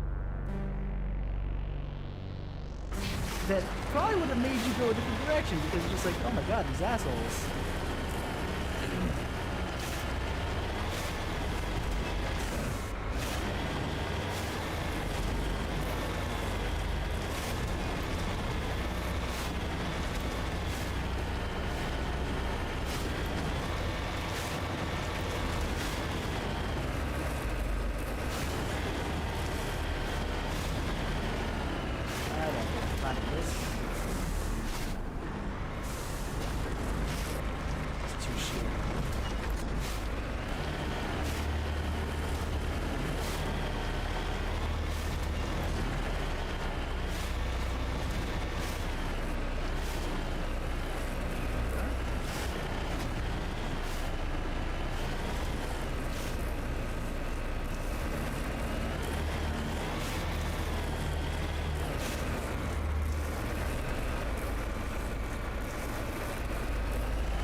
Alrighty.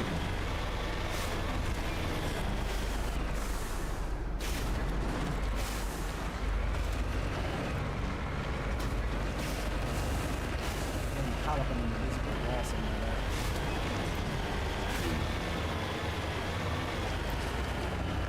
Let's see.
Not a body, it's somebody. I'm actually really pleasantly surprised.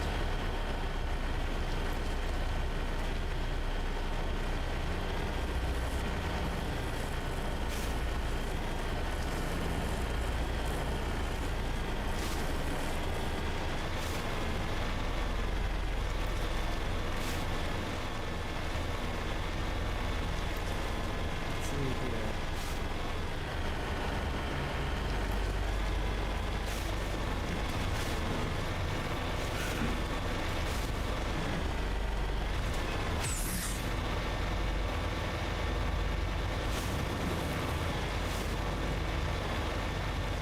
You know, all this time that we spend specifically in the Mako in Mass Effect 1, I'm surprised that nobody fears Shepard's driving skills.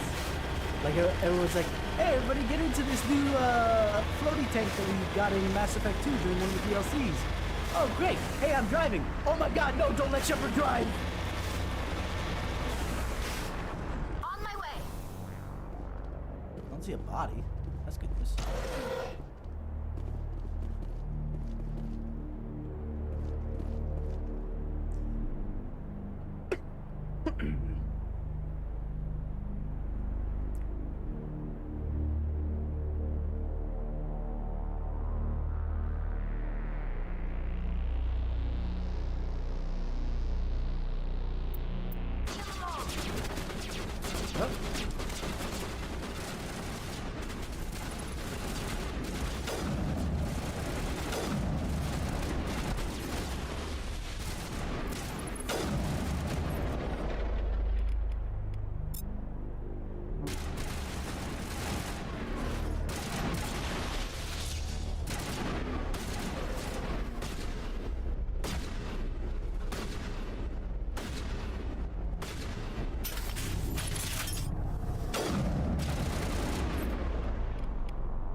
Negative contacts. East to the east, huh? Good news is that we don't have a... Nope. So tracks leading to the east.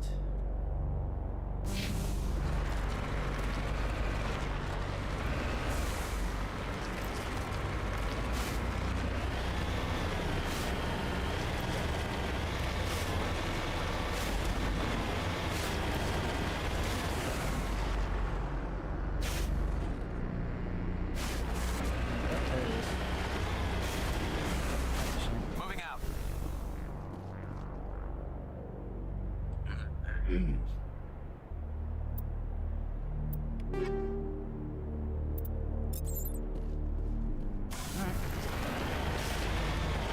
Time to tell his boss that he did. Oh, they did. All of them. They all did. But the Zygus' great delight, not Kate. Kate not dead.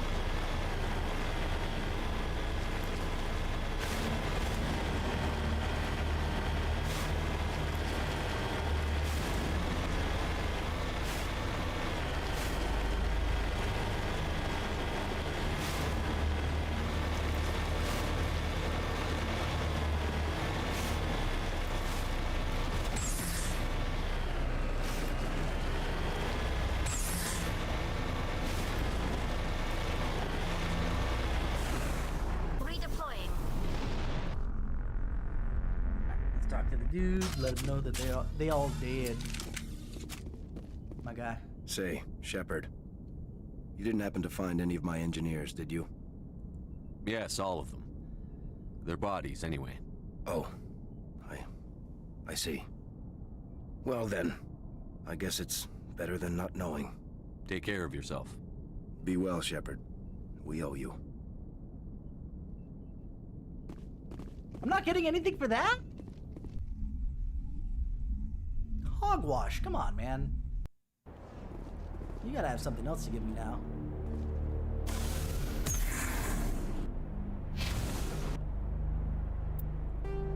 Alright. There's nothing else to do here, so up and up we go. Let's do at least one more side mission, I suppose.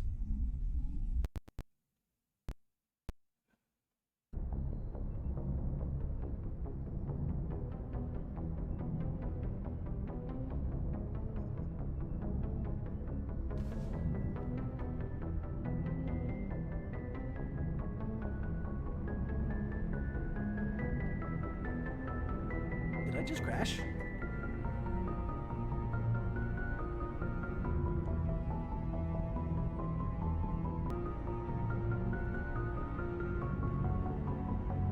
think I kind of did. Like, there we go. Because nothing was reacting on my screen for a second there. Woo! Let's play this safely, shall we? Save! I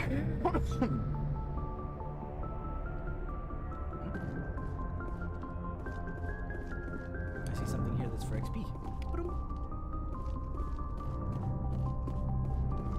Is there any XP back here? Yeah.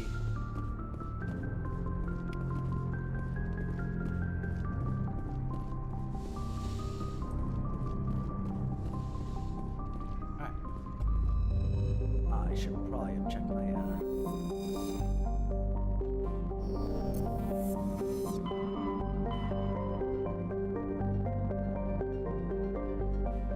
hold on. Let me check my, assignments here.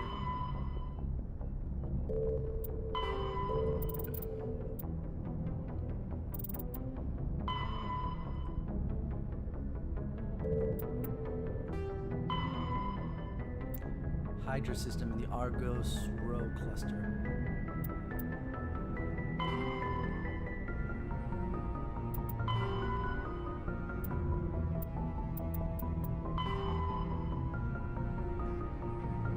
No, let's go to the Hades Gamma cluster and Tia's system. Okay.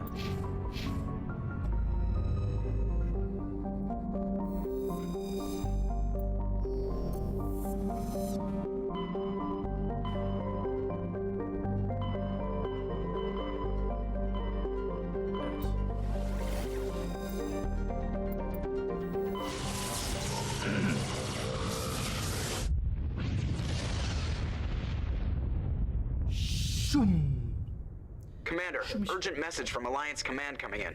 I'll patch it through. Shepard, this is Admiral Hackett from Alliance Command. We've got a situation here, and you're the only one that can handle it. What do you need, Admiral? There's an Alliance training ground where we test weapons and technology in live fire simulations.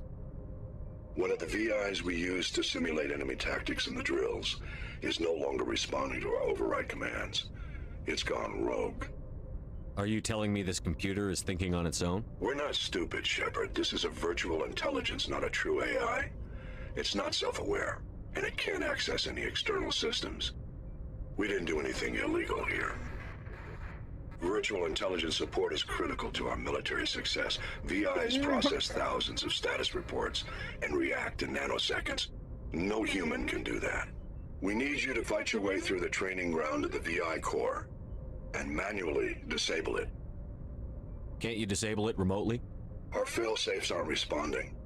The VI operates on a closed network.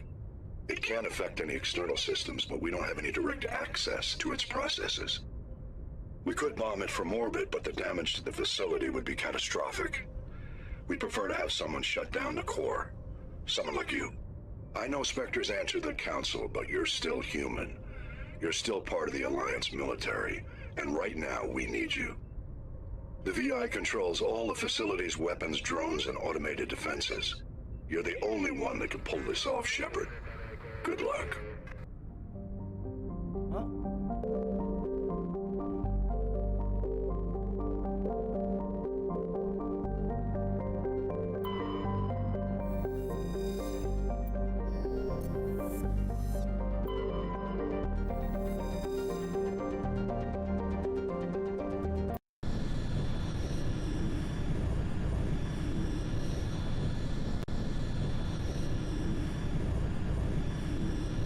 Place that I can land, more than likely is where I need to go.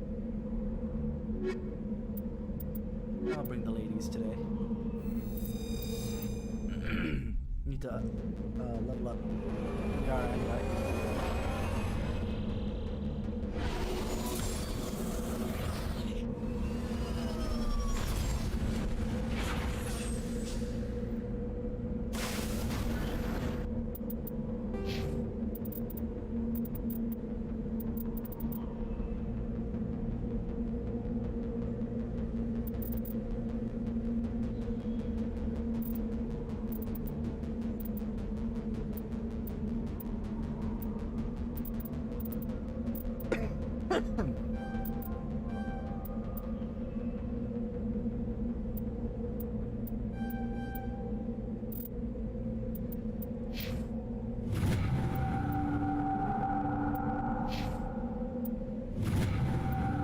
just realized.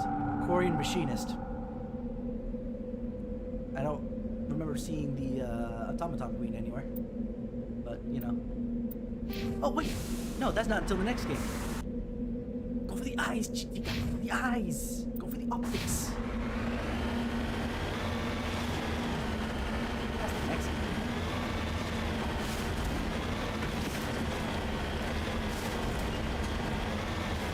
Honestly, Chica is not as impressive as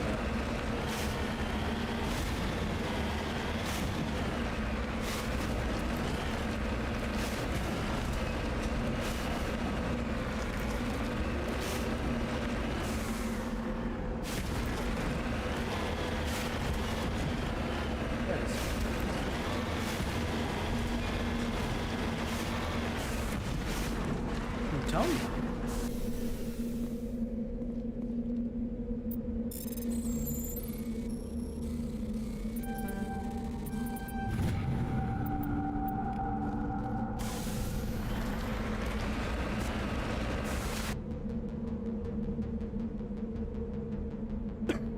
Anomaly, research base, anomaly. Now let's do these exact mark. Up to the more north anomaly has the research base. To the south. Anomaly.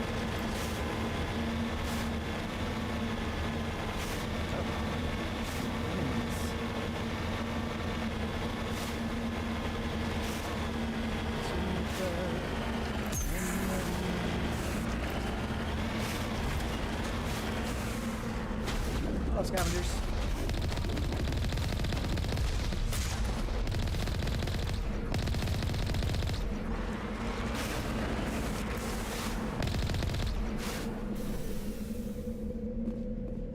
I love how they think they can take out an entire...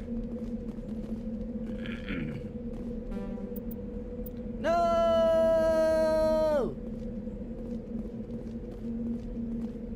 Hold on. I don't think I have that skill at all because I'm a soldier. My not doing the not going the infiltrator rowdies biting me in the ass. God damn it.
One of the things I don't like about Mass Effect 1 is it takes forever to do anything.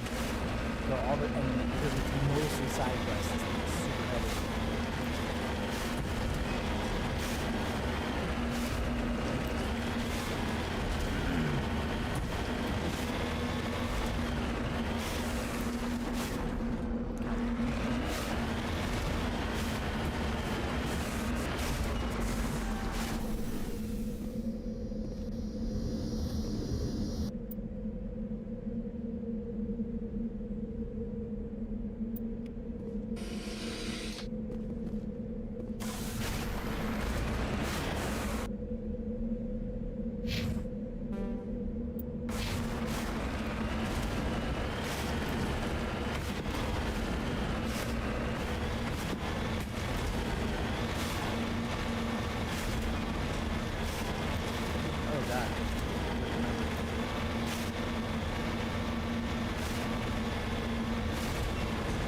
wide open plains like that scare the shit out of me.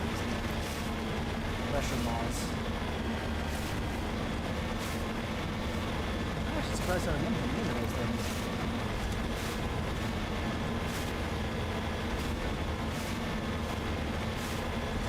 Honestly, Mass Effect, as it stands as a game, is really, really good.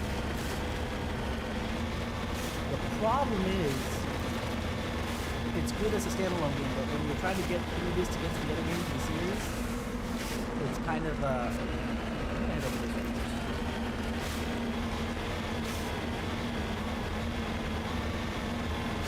it takes a lot of time to go through all this stuff. This place looks abandoned. You think? You think, Liara? According to these data logs, the survey team unearthed some kind of alien technology. Perhaps we will find more answers at the excavation site. I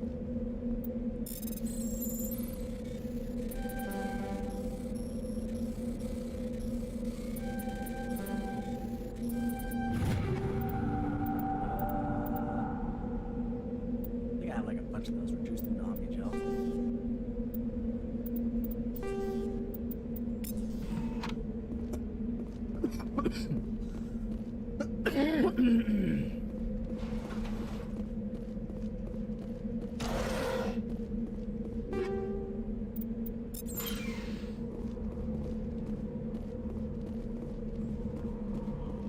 One more and we'll head over to the excavation site. And we'll see what's there.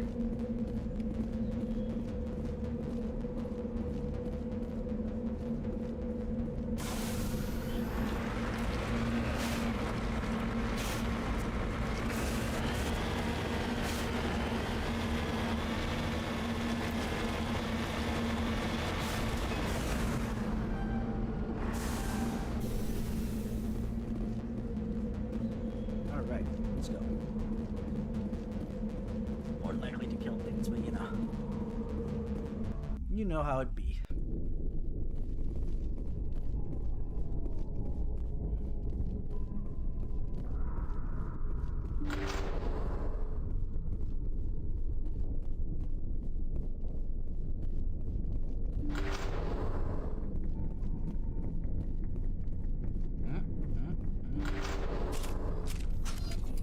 Oh God! Freeze, freeze.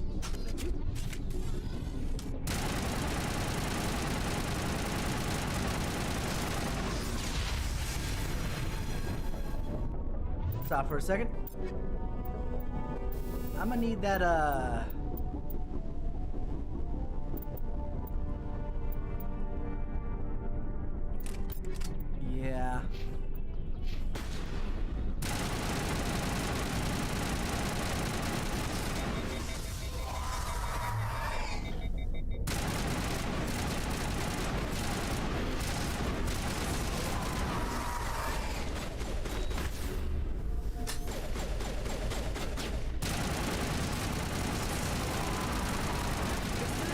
Must have unearthed some alien technology that turned them into mindless fanatics. You sure these are husks? Whatever they found, it is long gone now. Oh, this is Reaper Tech.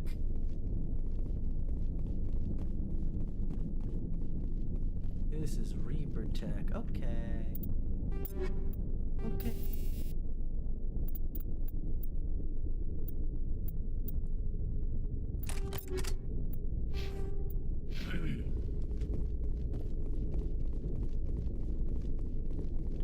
That was actually a lot easier than I thought it was. Oh, hello.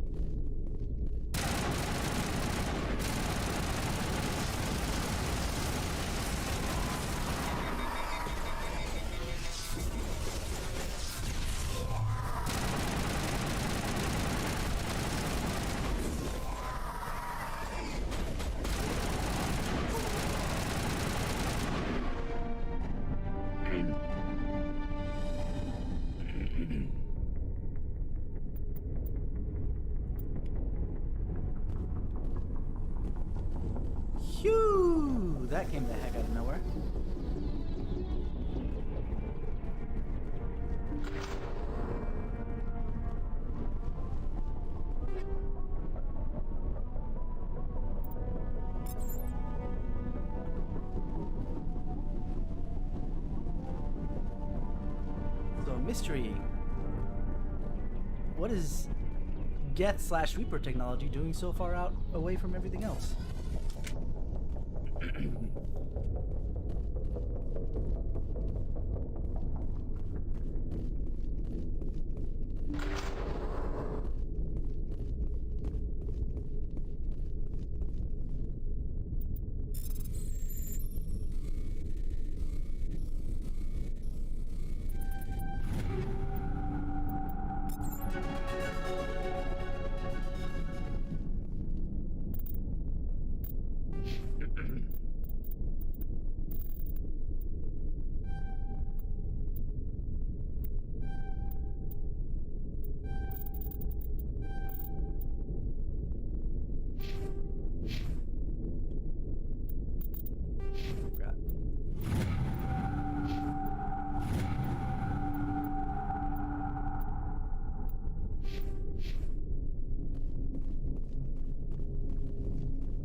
That was actually quick. We could probably do one more.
Okay. So one more thing, and then we'll move on for the night.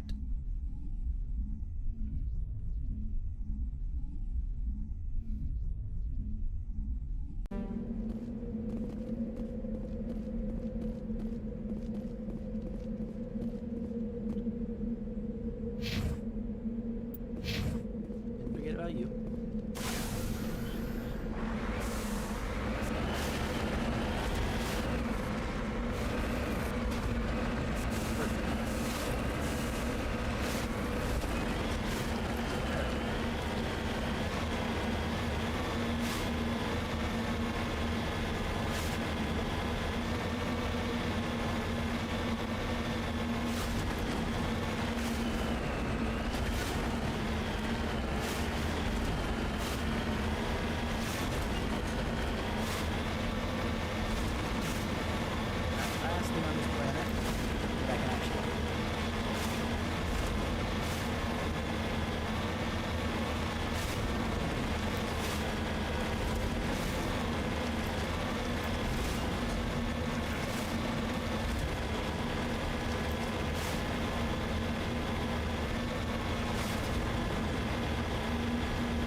Oh no, Threshermaw! Oh no, Threshermaw! Oh no, Threshermaw!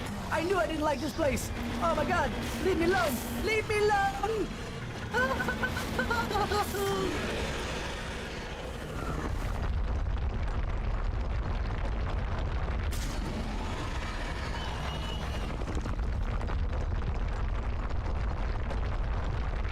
Can he come up here?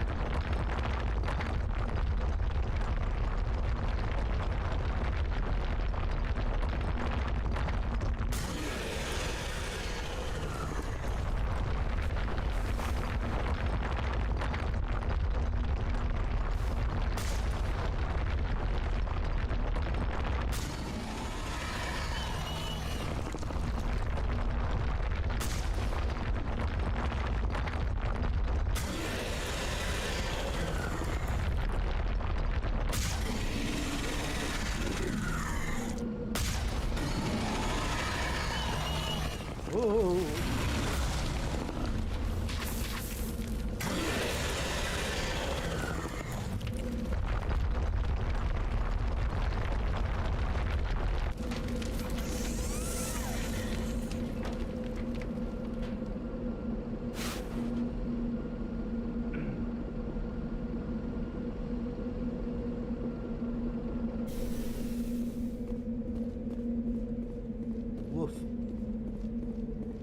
said, oh no, Thresher Maw. Oh no, Thresher Maw. Oh no, Thresher Maw.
Please die!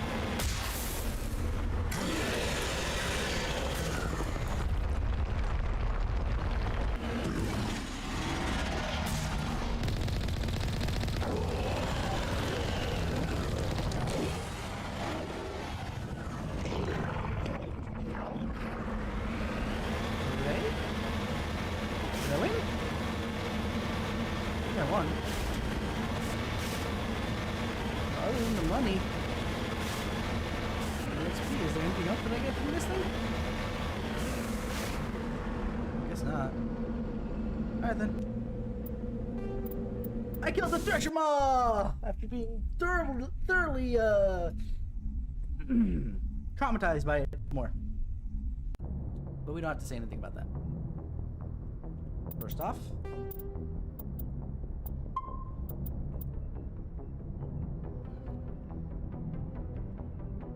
second off,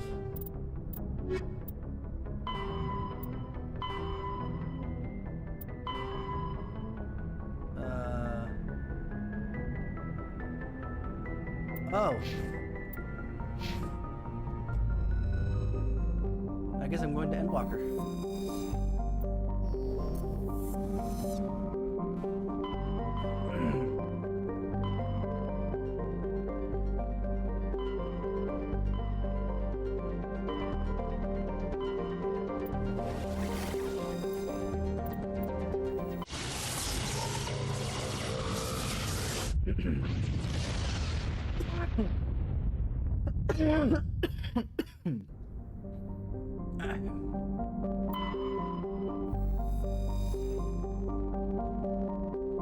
People live on Mercury. Look at that.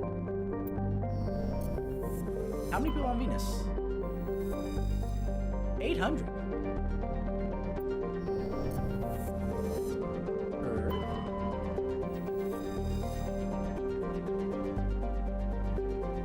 11.4 billion, and then on L4 and L5 stations, 250,000. Mars.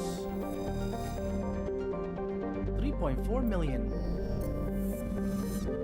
Jupiter. That's what I was thinking. All moons, 9,100. I was gonna say. Alright, let's land on the moon. On to Endwalker. Has a population of 4.1 million, and its capital is Armstrong. Patch, patch, patch, patch, patch. Nice. I wholeheartedly approve of that capital naming. I think I'll take Caden with me this time.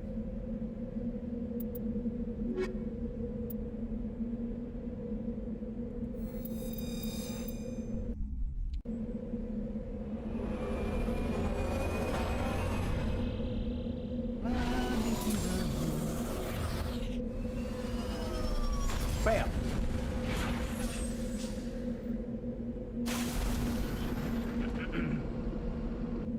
First off, Katie needs some auto movements.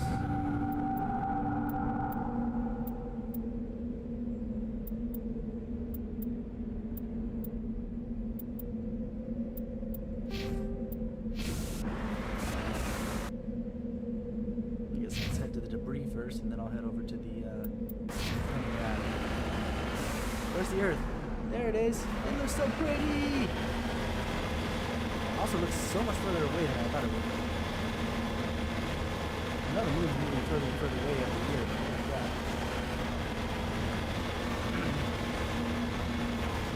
On the plus side, I know that I don't have to worry about pressure loss here. Whew.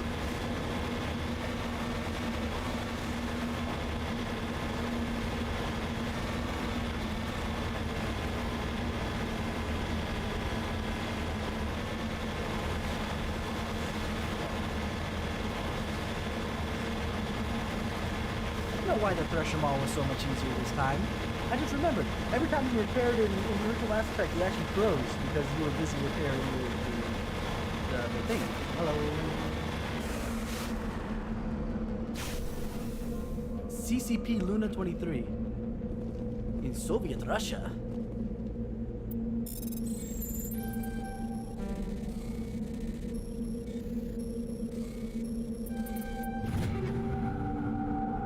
We have combat scanner. Combat scan you.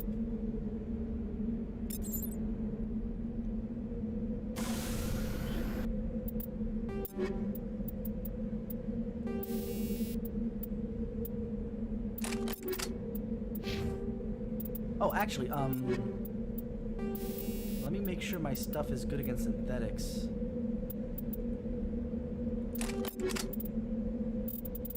Because we're up against basically turrets here.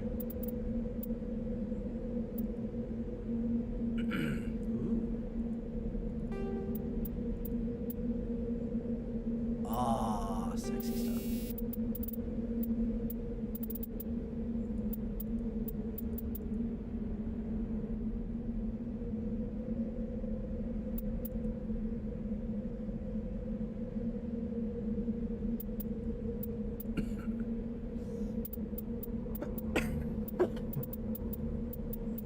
I guess I'll take the hammerhead rounds right now.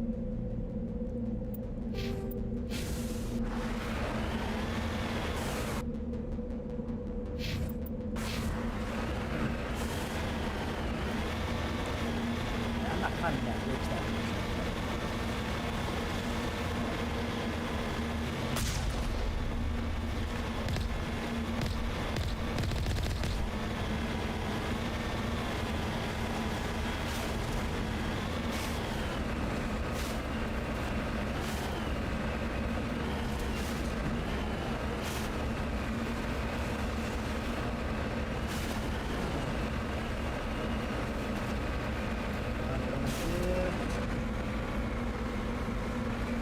Traction.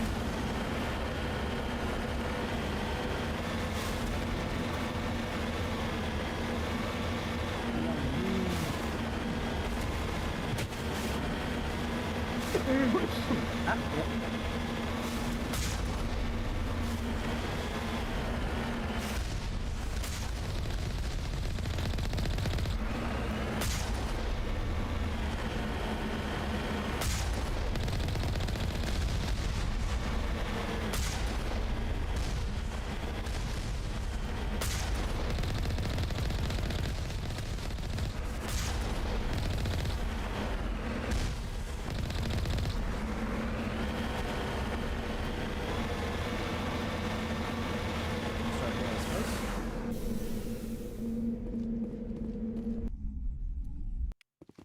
Ikimashou.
I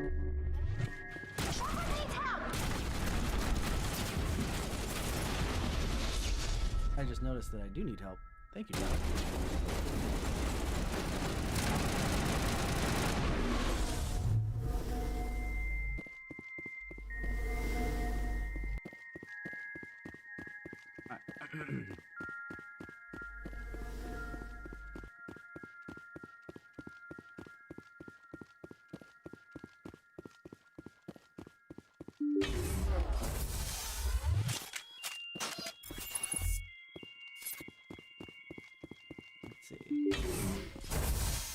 Let's see.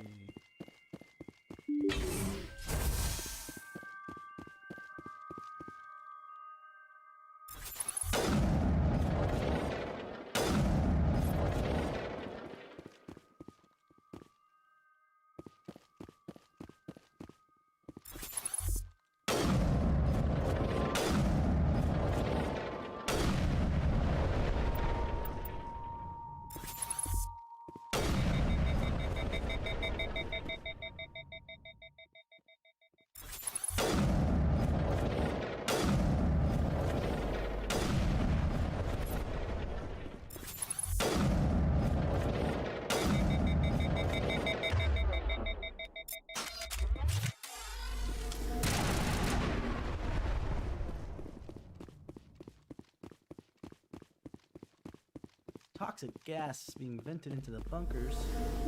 Oh no! Anyway.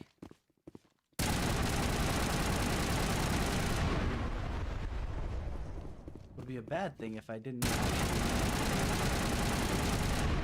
already take out all the things that would actually cause that to be a big issue.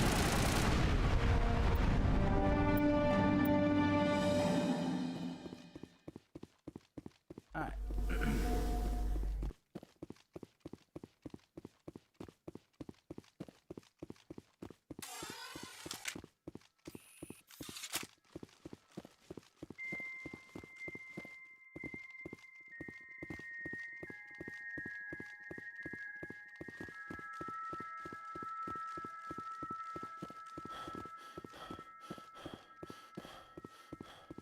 Oh, hello.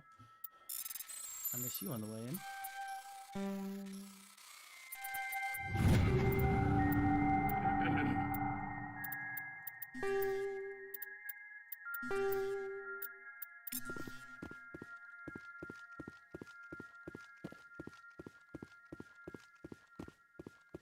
Alright.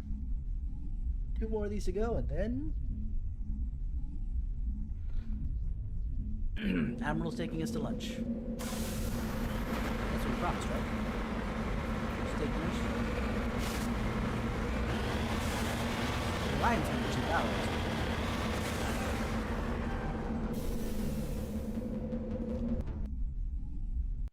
I don't feel like the lines were cheap on this.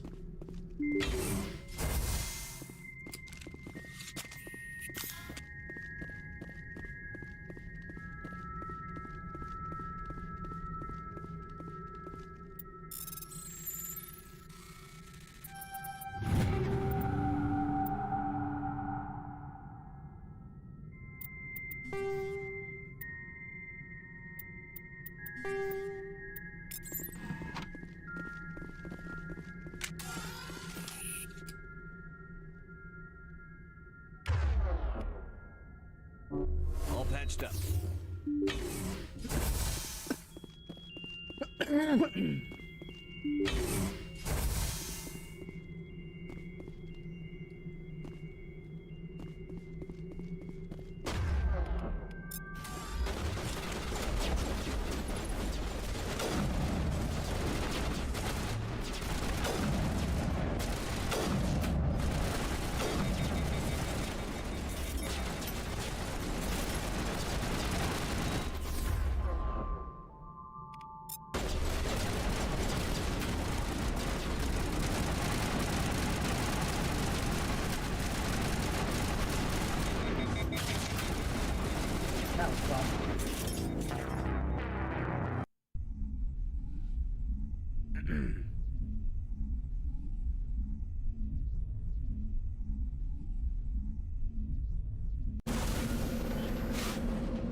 first one again.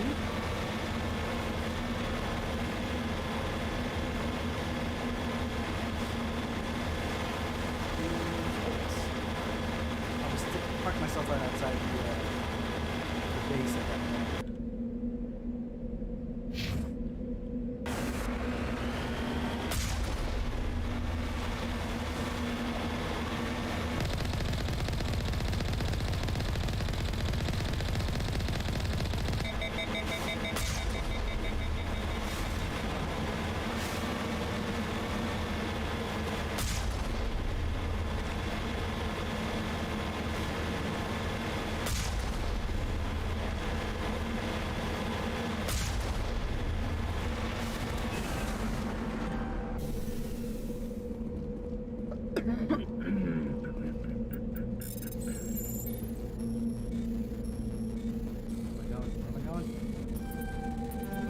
I almost had it!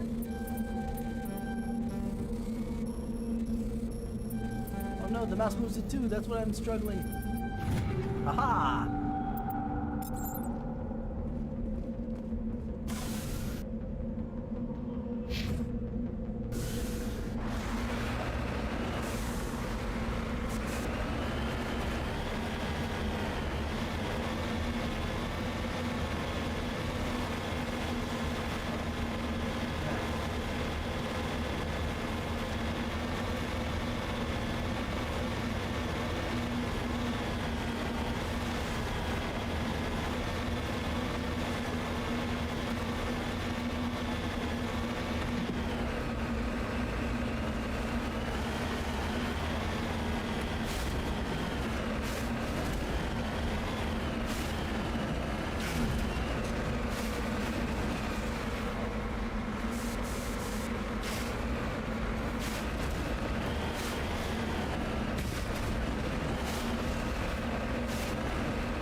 Say that now that I'm here.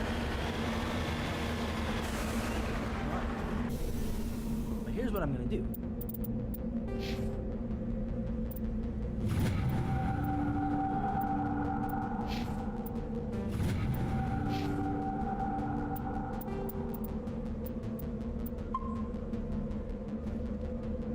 Save before we head in here.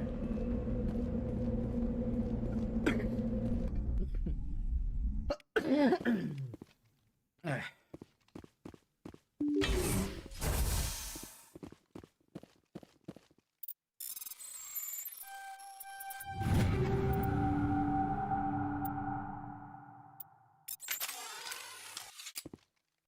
Actually, there's one thing I need to do. I need to make sure that Caden is not going to be that.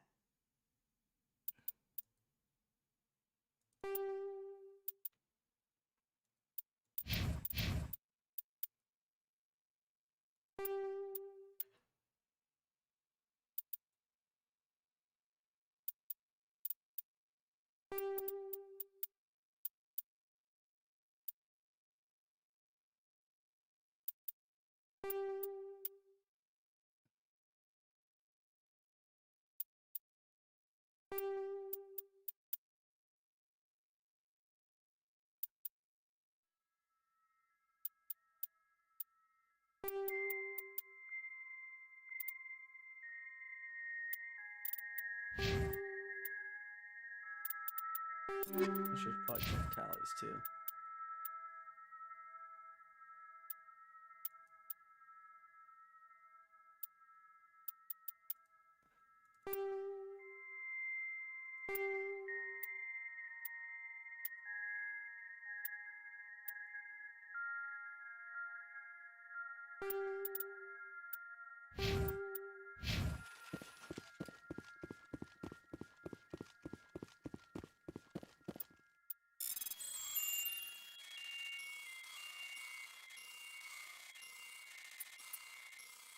Just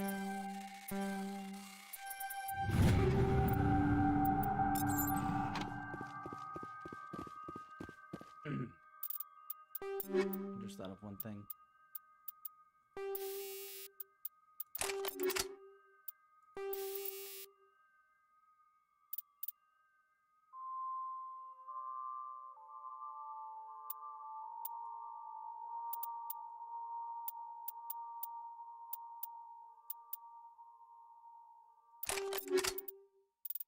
And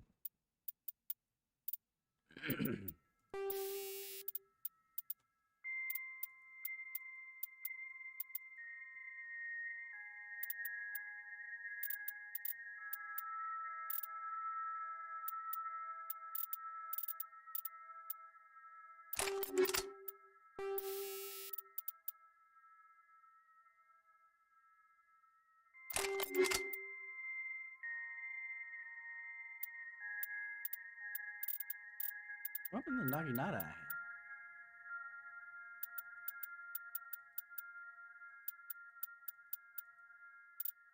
Huh.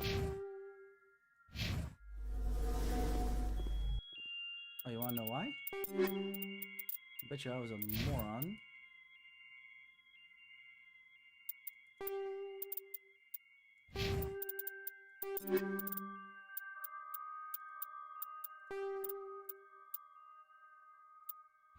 Thought I had more than one Naginata, but I guess I didn't.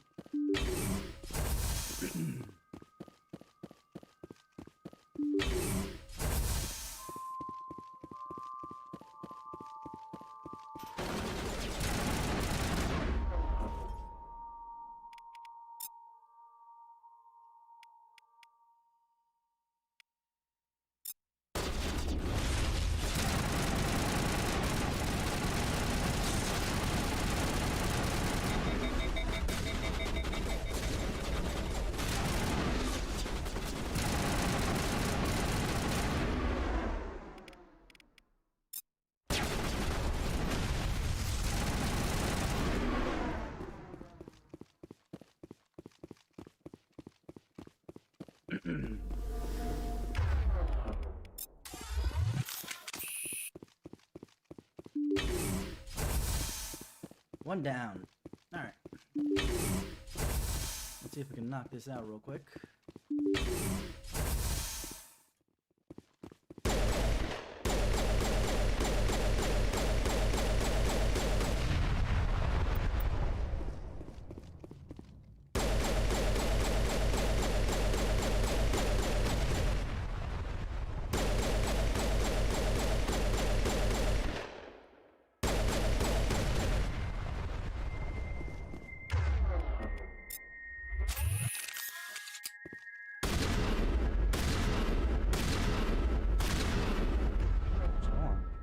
Ah!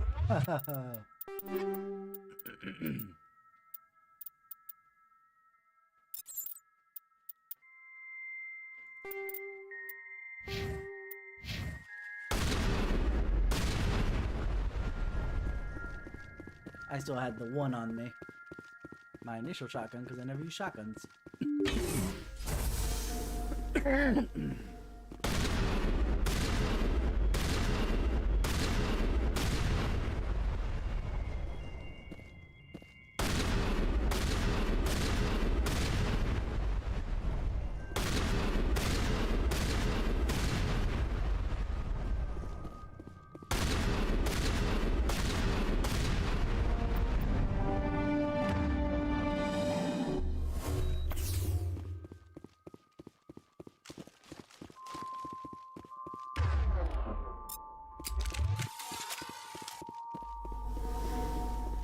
Alright. One down.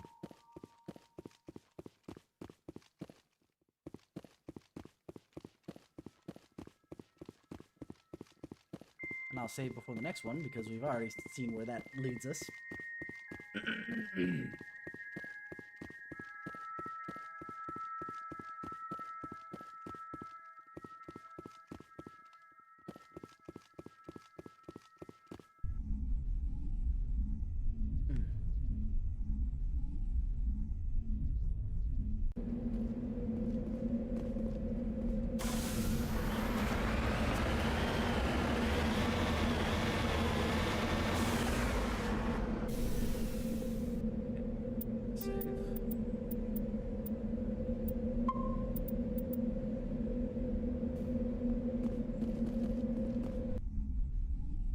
that again.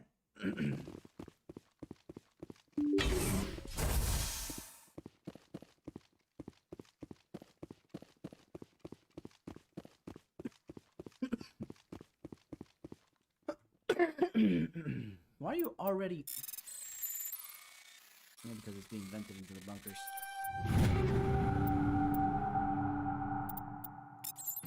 Wait a second.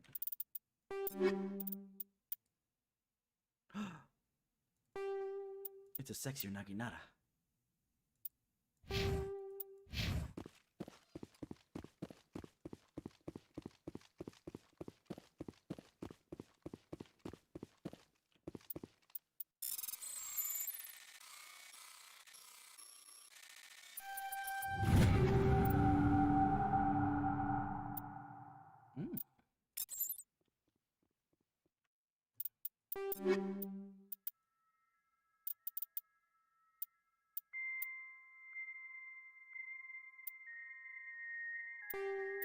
Yes.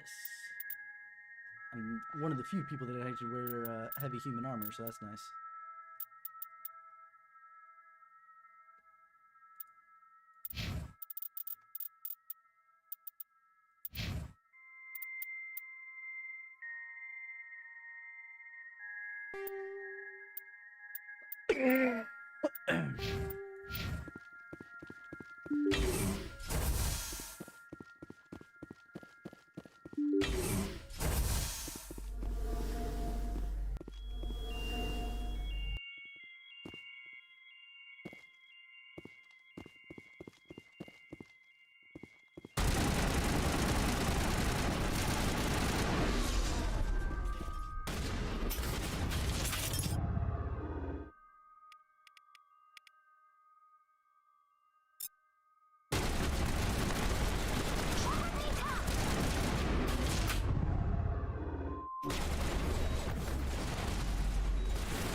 Good lord, these things are so tough to deal with sometimes.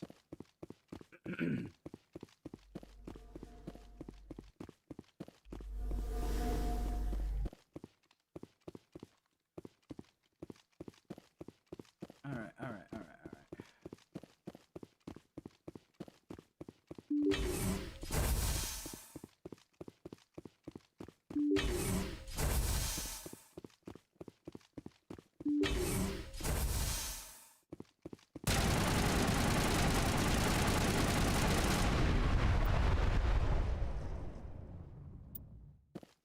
Oh, yay.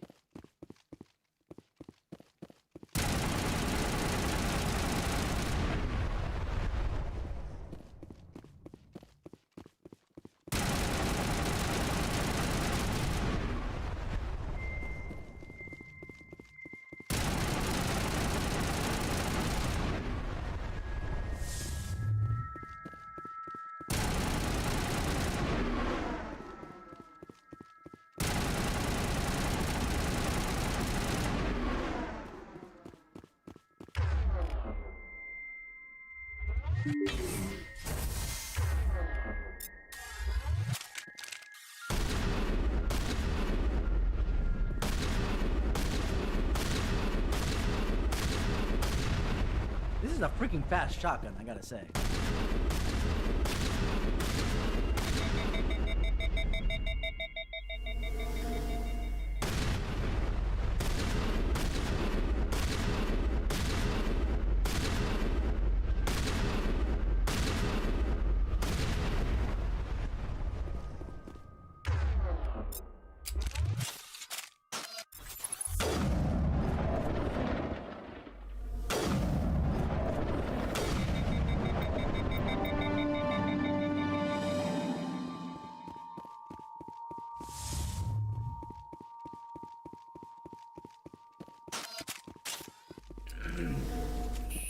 One more to go, and we'll make sure to save before we leave. Or before we go in, I should say.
I know someone who can take it.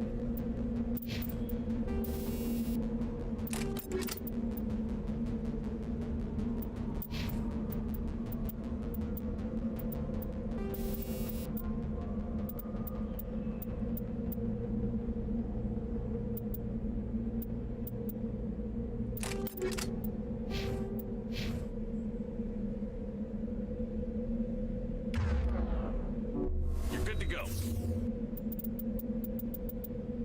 Save.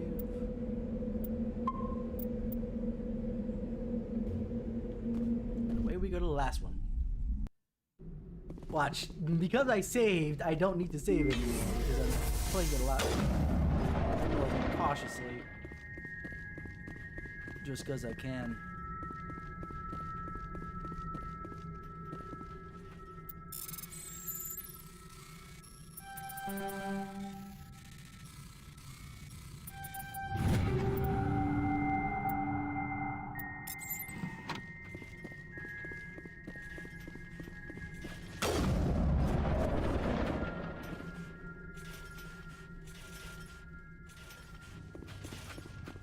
I don't like that sound. I got Quarian armor.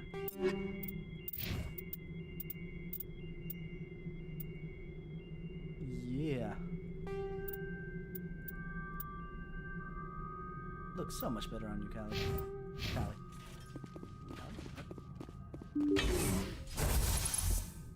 Oh dear. Oh dearie dear.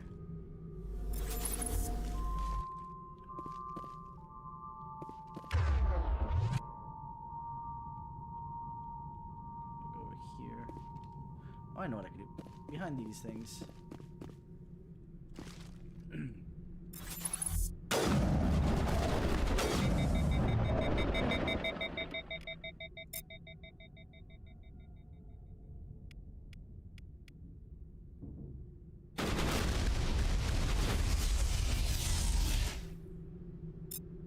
They should slow him down.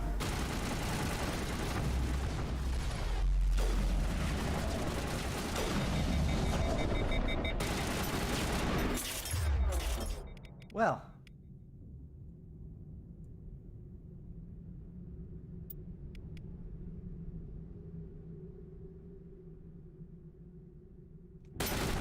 I owe you one.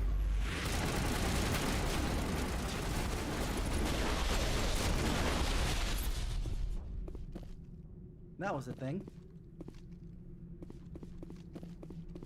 I knew something like that was going to happen on this last one. Because I seem to remember that very clearly. That the last one was like, I was like bunkered down for forever trying to figure out how to, you know, work my way through it because I couldn't.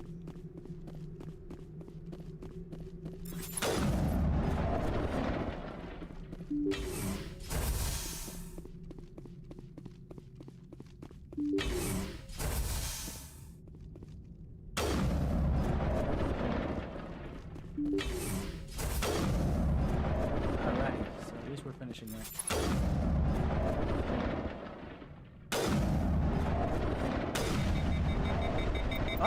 What? No!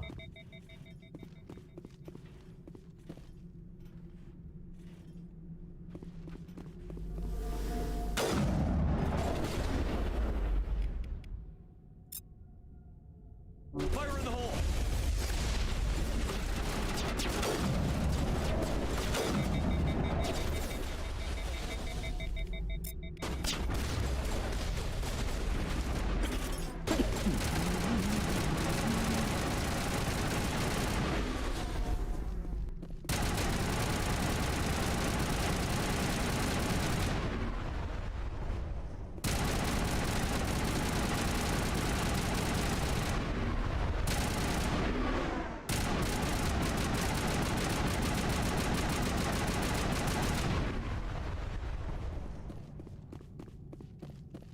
That was... Ugh.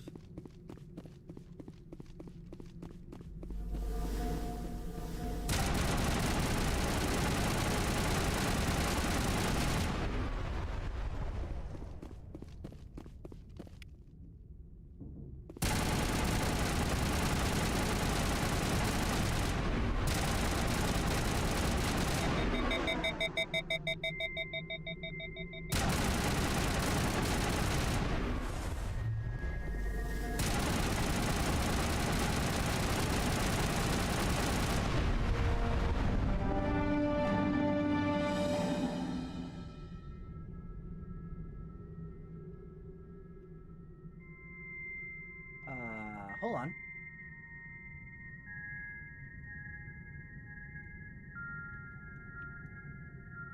I want to know what it says. Because the first time I did this, for sure I didn't know what it meant, but 01001000. 01000101. 01001100. 01010000.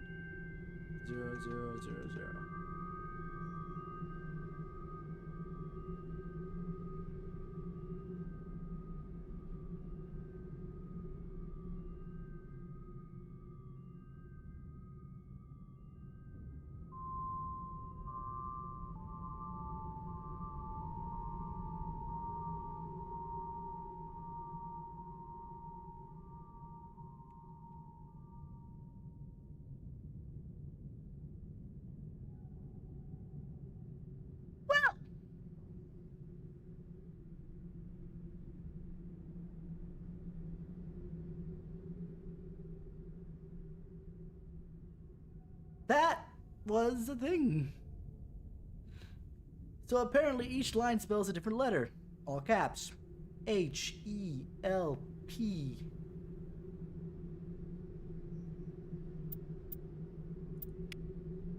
Yeah.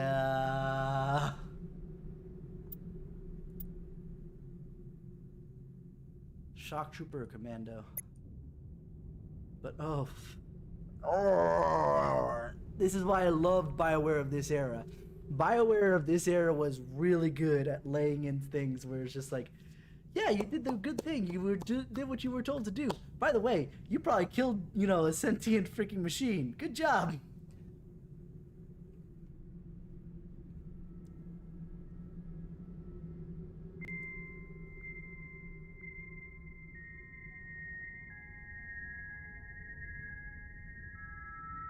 I think I might do the Commando rather than the Shock Trooper. Because while I have been doing more Shock Trooper type tactics, it's only because I don't have that good of a firearm to deal with it. But once I do, yeah, I'll go with Commando. Man, that was dark.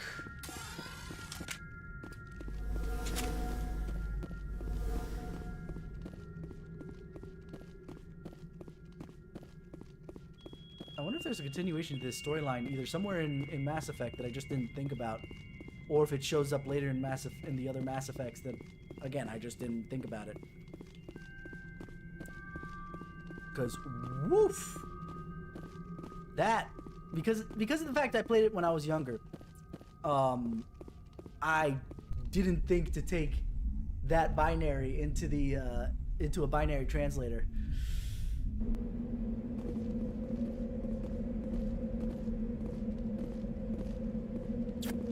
Yeah.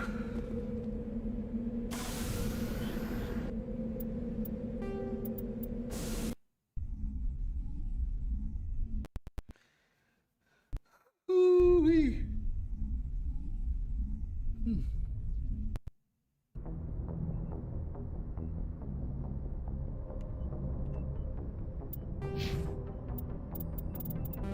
there's the Commando. Probably because I got basically I could get more here.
Let's just do that. Now my sniper rifle is as badass as it's ever gonna be.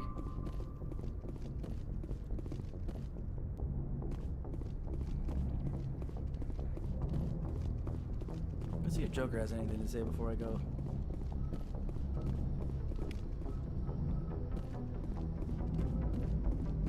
Commander, something you need?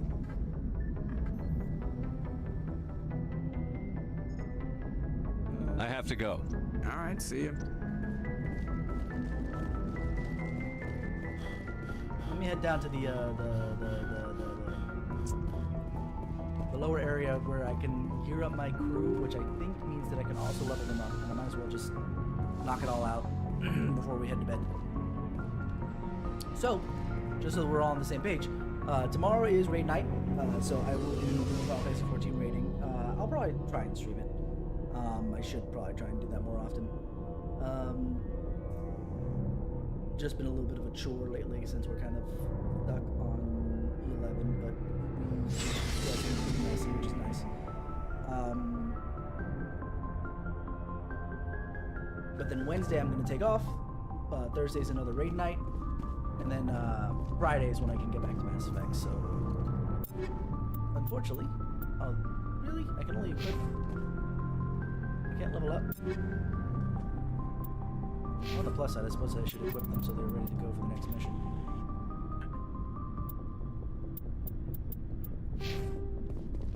Okay, Tally, I just finished equipping. Rex. You can't wear any Krogan armor. It's probably because I haven't leveled you up enough to get to the heavy Krogan armor stuff. Considering he's the only Krogan.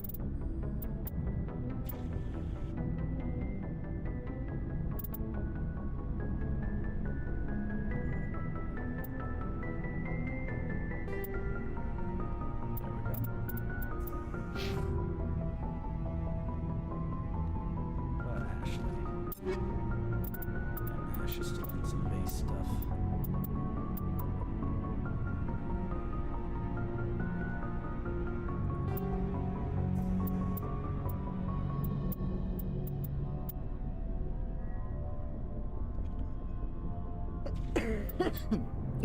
Your eye is not in the sight, Ash. You might want to fix that.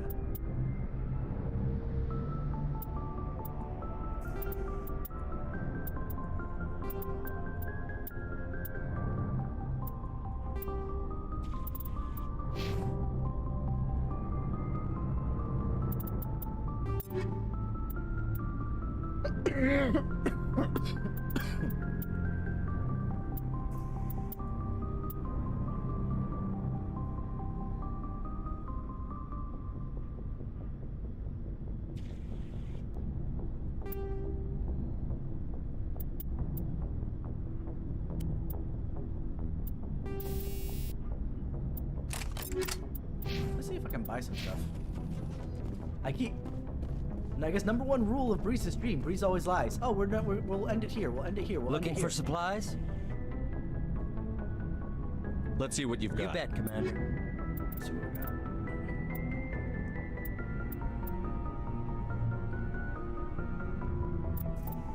Sort by level.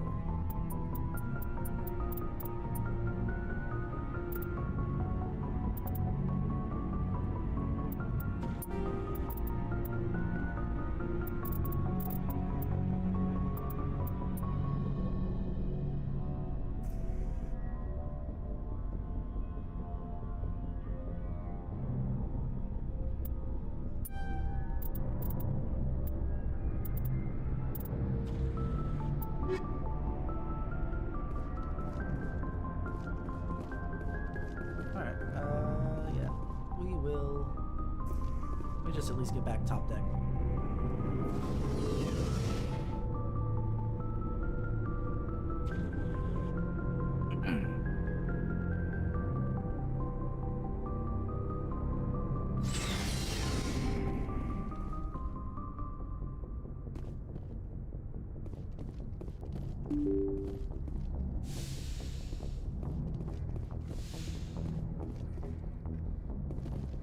Alrighty.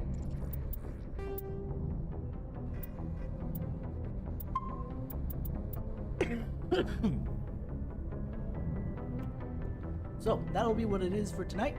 Like I said, tomorrow is raid night. I'll try and stream if I'm not like absolutely exhausted to get everything set up and start up. But then again, I spent the better part of this afternoon to set up some of the more technical pieces, so I don't need to do anything besides just slap it down and get it started up.